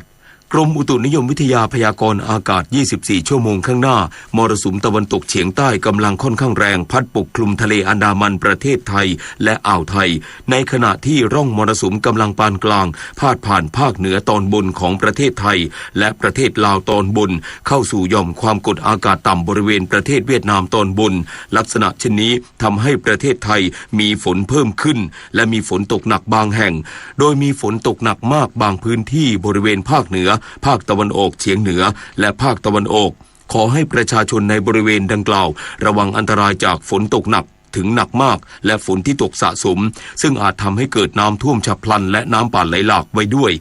โดยเฉพาะพื้นที่ลาดเชิงเขาใกล้ทางน้ำไหลผ่านและพื้นที่ลุ่มสำหรับคลื่นลมบริเวณทะเลอันดามันและอ่าวไทยมีกำลังค่อนข้างแรงโดยทะเลอันดามันตอนบนและอ่าวไทยตอนบนทะเลมีคลื่นสูง 2-3 เมตรบริเวณที่มีฝนฟ้าคะนองคลื่นสูงมากกว่า3เมตรส่วนทะเลอันดามันตอนล่างและอ่าวไทยตอนล่างทะเลมีคลื่นสูงประมาณ2เมตรบริเวณที่มีฝนฟ้าคะนองคลื่นสูงมากกว่า2เมตรขอให้ชาวเรือบริเวณทะเลอันดามันและอ่าวไทยเดินเรือด้วยความระมัดระวังและหลีกเลี่ยงการเดินเรือในบริเวณที่มีฝนฟ้าคะนองสำหรับเรือเล็กบริเวณทะเลอันดามันตอนบนและอ่าวไทยตอนบนควรงดออกจากฝั่งในระยะนี้พยากรณ์อากาศตั้งแต่เช้าวันนี้จนถึงเช้าวันพรุ่งนี้ภาคเหนือมีฝนฟ้าคะนอง80%ของพื้นที่และมีฝนตกหนักถึงหนักมากบางแห่งบริเวณจังหวัดแม่ฮ่องสอนเชียงใหม่ลำพูนลำปางเชียงรายพะเยาน่านแพร่อุตรดิตถ์และตากภาคตะวันออกเฉียงเหนือมีฝนฟ้าคะนอง70%ของพื้นที่และมีฝนตกหนักถึงหนักมากบางแห่งบริเวณจังหวัดเลยหนองบัวลำพูหนองคายบึงกาฬอุดรธานีสกลนครนครพนมมุกดาหารขอนแก่นยโสธรศรีสะเกษอำนาจเจริญและอุบลราชธานีภาคกลางมีฝนฟ้าคะนอง60%ของพื้นที่และมีฝนตกหนักบางแห่งบริเวณจังหวัดกาญจนบุรีและราชบุรีภาคตะวันออกมีฝนฟ้าคะนอง70%ของพื้นที่และมีฝนตกหนักถึงหนักมากบางแห่งบริเวณจังหวัดนครนายกปราจีนบุรีชลบุรีระยองจันทบุรีและตราดลมตะวันตกเฉียงใต้ความเร็ว 20-40 กิโลเมตรต่อชั่วโมงทะเลมีคลื่นสูง 2-3 เมตรบริเวณที่มีฝนฟ้าคะนองคลื่นสูงมากกว่า3เมตรภาคใต้ฝั่งตะวันออกมีฝนฟ้าคะนอง60%ของพื้นที่ส่วนมากบริเวณจังหวัดเพชรบุรีสุราษฎร์ธานีนครศรีธรรมราชพัทลุงสงขลาปัตตานียะลาและนราธิวาสตั้งแต่จังหวัดสุราษฎร์ธานีขึ้นมาลมตะวันตกเฉียงใต้ความเร็ว 20-35 กิโลเมตรต่อชั่วโมงทะเลมีคลื่นสูงประมาณ2เมตรบริเวณที่มีฝนฟ้าคะนองคลื่นสูงมากกว่า2เมตรตั้งแต่จังหวัดนครศรีธรรมราชลงไปลมตะวันตกเฉียงใต้ความเร็ว 15-35 กิโลเมตรต่อชั่วโมงทะเลมีคลื่นสูง 1-2 เมตรห่างฝั่งคลื่นสูงมากกว่า2เมตรภาคใต้ฝั่งตะวันตกมีฝนฟ้าคะนอง70%ของพื้นที่และมีฝนตกหนักบางแห่งบริเวณจังหวัดระนองพังงาภูเก็ตกระบี่ตรังและสตูลตั้งแต่จังหวัดภูเก็ตขึ้นมาลมตะวันตกเฉียงใต้ความเร็ว 20-40 กิโลเมตรต่อชั่วโมงทะเลมีคลื่นสูง 2-3 เมตรบริเวณที่มีฝนฟ้าคะนองคลื่นสูงมากกว่า3เมตรตั้งแต่จังหวัดกระบี่ลงไปลมตะวันตกเฉียงใต้ความเร็ว 20-35 กิโลเมตรต่อชั่วโมงทะเลมีคลื่นสูงประมาณ2เมตรบริเวณที่มีฝนฟ้าคะนองคลื่นสูงมากกว่า2เมตร กรุงเทพมหานครและปริมณฑลมีฝนฟ้าคะนอง60%ของพื้นที่สภาวะระดับน้ำในแม่น้ำเจ้าพระยาที่หน้ากองบัญชาการกองทัพเรือคำนวณโดยกรมอุทกศาสตร์กองทัพเรือวันนี้น้ำขึ้นเต็มที่เวลา 21:29 นาทีสูงกว่าระดับทะเลปานกลาง1 เมตร 30 เซนติเมตรน้ำลงเต็มที่เวลา 13:55 นาทีต่ำกว่าระดับทะเลปานกลาง1 เมตร 20 เซนติเมตรวันนี้ที่ประภาคารกาญจนาภิเษกแหลมพรหมเทพจังหวัดภูเก็ตดวงอาทิตย์ตกเวลา 18:47 นาทีกรุงเทพมหานครดวงอาทิตย์ตกเวลา 18:46 นาที 1 นาทีกับกปท.กรมการขนส่งทางบกขอความร่วมมือผู้ประกอบการขนส่งสินค้าด้วยรถบรรทุกร่วมเป็นส่วนหนึ่งในการป้องกันและลดความสูญเสียจากอุบัติเหตุทางถนนด้วยการหลีกเลี่ยงการขนส่งสินค้าและงดการใช้รถที่ไม่มีการบรรทุกสินค้าหรือรถเปล่าตั้งแต่บัดนี้ถึงวันที่ 2 สิงหาคม 2566 ซึ่งเป็นช่วงวันหยุดยาวต่อเนื่องในวันเฉลิมพระชนมพรรษาวันอาสาฬหบูชาและวันเข้าพรรษาเพื่อลดปัญหาการจราจรลดโอกาสเสี่ยงการเกิดอุบัติเหตุรุนแรงในช่วงวันหยุดยาวที่มีปริมาณยานพาหนะที่ใช้บนท้องถนนมีความคับคั่งและมีโอกาสจะเกิดอุบัติเหตุทางถนนเพิ่มสูงขึ้นกว่าปกติค่ะด้วยความปรารถนาดีจากกรมประชาสัมพันธ์และกองทุนเพื่อความปลอดภัยในการใช้รถใช้ถนนกรมการขนส่งทางบกกระทรวงคมนาคมรู้รักภาษาไทยโดยความร่วมมือของสำนักงานราชบัณฑิตยสภาและกรมประชาสัมพันธ์วันนี้เสนอคำว่าสัปปายะคำว่าสัปปายะเขียนสอเสือไม่หันอากาศปอปลาสระอายอยักษ์สระอะเป็นคำที่มาจากภาษาบาลีว่าสัปปายะมีความหมายว่าสะดวกเหมาะสมเป็นประโยชน์สมควรตามที่ต้องการในภาษาไทยใช้คำว่าสัปปายะในความหมายตามภาษาบาลีเมื่อพูดถึงสถานที่ปฏิบัติธรรมเช่นวัดนี้สัปปายะมากสำหรับเจริญสมาธิเพราะเป็นวัดป่าที่สงบร่มเย็นปัจจุบันมีการใช้คำว่าสัปปายะประกอบชื่อสถานที่เพื่อสื่อถึงความเหมาะสมกับการทำกิจกรรมตามความมุ่งหมายเช่นสัปปายะสภาสถานเป็นชื่ออาคารรัฐสภาไทยปัจจุบันมีความหมายว่าสถานที่ที่เหมาะสมกับการเป็นรัฐสภาของชาติคือมีรูปแบบสถาปัตยกรรมไทยประยุกต์พร้อมกับมีความทันสมัยและเหมาะสมผู้มีคำถามการใช้ภาษาไทยสอบถามได้ที่www.orst.go.th สาระนานากับสารานุกรมไทยวันนี้เสนอเรื่องวรรณกรรมที่ได้รับรางวัล4 ไร้ของประเทศไทยระหว่างพุทธศักราช 2522 ถึง 2557 มีงานประพันธ์ประเภทนวนิยายบทกวีและเรื่องสั้นได้รับรางวัล4 ไร้แล้วจำนวน36 เล่มในจำนวนนี้มีนักเขียน2 คนที่ได้รับรางวัล4 ไร้คนละ2 เรื่องคือเรื่องคำพิพากษาและเวลาผลงานของชาติกอบจิตติและเรื่องประชาธิปไตยบนเส้นขนานและรวมเรื่องสั้นสิ่งมีชีวิตที่เรียกว่าคนผลงานของวินเลียวารินเนื่องจากการตัดสินรางวัล4 ไร้ในประเทศไทยเป็นการตัดสินผลงานวรรณกรรม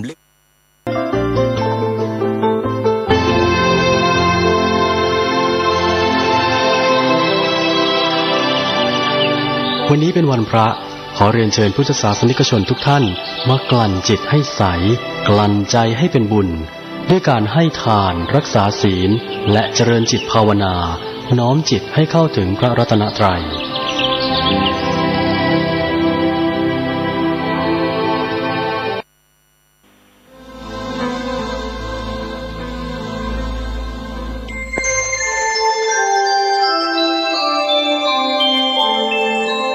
ขณะนี้ท่านกำลังฟังสถานีวิทยุกระจายเสียง FM 104.5 เมกะเฮิรตซ์ คณะสงฆ์ครูบาอาจารย์พระนักจัดรายการสถานีวิทยุพระนักเผยแพร่เจ้าหน้าที่ผู้จัดรายการเครือข่ายสถานีวิทยุคลื่นสีขาวเพื่อชาวประชาขอเชิญพุทธศาสนิกชนนักศีลนักบุญทุกท่านร่วมทำบุญหล่อเทียนพรรษาประจำปี 2566 ร่วมทำบุญแผ่นเทียนธรรมจักรแผ่นละ20 บาทหล่อเทียนพรรษาถวายวัดพระบาทอุดมตำบลเวียงอำเภอฝางจังหวัดเชียงใหม่หรือร่วมทำบุญตามกำลังศรัทธารอเทียนพรรษาจำนวน9 เล็มเดินทางไปร่วมบุญถวายเทียนพรรษาในพื้นที่อำเภอฝางจังหวัดเชียงใหม่ณวัดพระบาทอุดมอำเภอฝางจังหวัดเชียงใหม่วันที่ 13 สิงหาคม 2566 เวลา 14 นาฬิกา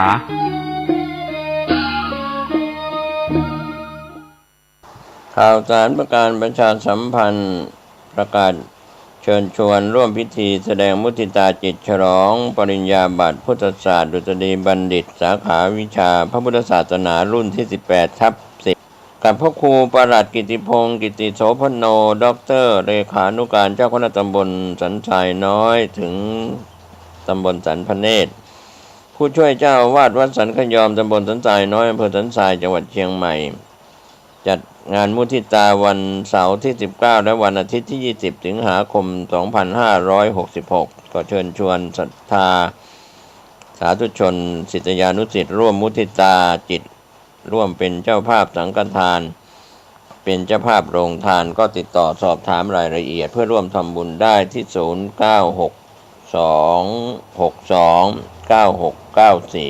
ได้ทุกวันก็เป็นงานบุญงานกุศลมุทิตาจิตฉลองปริญญาบัตรพุทธศาสตร์ดุษฎีบัณฑิตสาขาวิชาพระพุทธศาสนารุ่นที่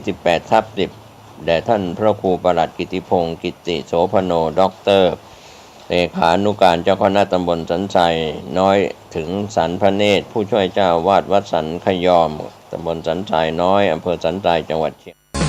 ก่อนเป็นวัดร้างโบราณสืบสาน2524พระมหาราชครูเกษราปัญญาปรมาติกาจารย์จากวัดดับไผ่เชียงใหม่สืบสานเวลาผ่าน131 ปีนานไกลวัดพระบาทอุดมรุ่งเรืองงามตาเจ้านายบุญธรรมสาขาหลวงพวงเชียงใหม่ปกครองหัวเมืองฟ้าทุ่มเทแรงกายแรงใจทุกชาติพันธุ์รวมใจรักษามัดดี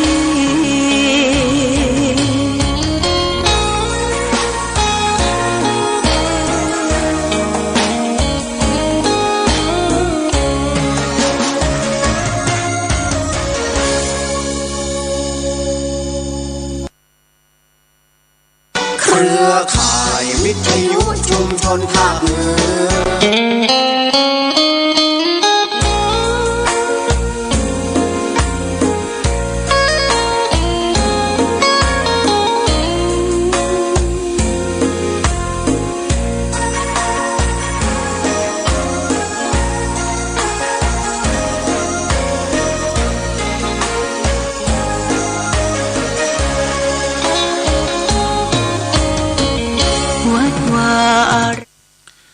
เจริญสุขศรัทธาสาธุชนญาติโยมท่านพุทธบริษัททั้งหลายวันนี้รายการธรรมะประทีปส่องต่างก็ได้มาพบปะกับพ่อแม่พี่น้องศรัทธาสาธุชนญาติโยมแห่งครั้งหนึ่งญาติโยมก็จะต้องทำหน้าที่ของไผของมันหน้าที่ก็คือการได้มาประพฤติปฏิบัติบัพพิตรลักพิษธรรมคำสอนของพระพุทธเจ้าตื่นเจ้าญาติโยมต่างคนและต่างมีหน้าที่ของภัยของมันที่จะพึงกระทำและปฏิบัติพระเจ้าประสงค์อยู่ตามวัดวาอารามสัญญาระฆังตื่นนอนขึ้นมาก็ไหว้พระสวดมนต์แผ่เมตตาออกรับบิณฑบาตกวาดทรายได้หญ้าดูแลวัดวาอารามถ้าเป็นวันพระวันศีลตัวเจ้าประสงค์ก็ไปฮื้อศีลฮื้อปอนแก่ศรัทธาญาติโยมนี่เป็นหน้าที่ของตัวเจ้าประสงค์ญาติโยมก็มีหน้าที่ของเจ้าบ้านเสาะว่าหากินหน้าที่ที่จะไปทำบุญสุนทานวันพระวันศีลนี่อย่าได้ไปขาดในญาติโยมเด้อไปวัดไปว่าจำศีลกินทานเนี่ยประเดี๋ยวนี้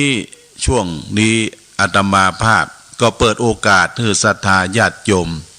ได้ร่วมกันไปประพฤติปฏิบัติธรรมวันเสาร์ทุกวันเสาร์ในญาติโยมตั้งแต่9 โมงถึง11 โมงเก่ง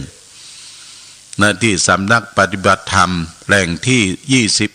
21ของจังหวัดเชียงใหม่ที่สำนักวิปัสสนาหน้าบ่อสาวาก็ขอเชิญชวนญาติโยมพระออกศรัทธาสาธุชนบ่ว่าใกล้บ่ว่าไกลให้ได้ไปร่วมกันไปหูจักมักคุณไหว้พระสวดมนต์รับศีลเจริญสมาธิภาวนาเดินจงกรมแผ่เมตตาพร้อมกันนั้นเขาก็ยังมีอาหารการกินต้อนรับญาติโยมบางท่านก็นำอาหารการกินสำหรับกับเข้าไปเปาะไปหอมกันแต่ทางวัดก็ได้จัดเตรียมไว้เป็นบางส่วนน้ำชากาแฟถือว่าเราไปร่วมกันในญาติโยมได้ถึงอาหารใจและก็อาหารกายตัวเนี่ยเพื่อข้าวตอนญาติโยมเนอะไม่ใช่เมินเพื่อข้าวตอน9 โมงถึง11 โมงเก่งรับประทานอาหารว่างแล้วก็ปีกบ้านไผ่บ้านมันที่อยากจะฮื้อไปเนี่ยญาติโยมก็เพราะว่าอยากจะฮื้อได้รู้จักหลักแนวในการประพฤติปฏิบัติถึงแม้ว่าเฮาบ่ได้อยู่ประจำได้ปฏิบัติเป็นประจำเฮาจักหลักแนวในการดำเนินในการประพฤติปฏิบัติแล้วญาติโยมก็สามารถที่จะนำไปประพฤติปฏิบัติในเคหสถานบ้านจองของเฮาเฮาบ่จำเป็นจะต้องไปวัดวาอารามก็ได้เพราะมันไปยากมายากในปัจจุบันเนี่ยนี่ก็ผ่านมาอยู่3 สั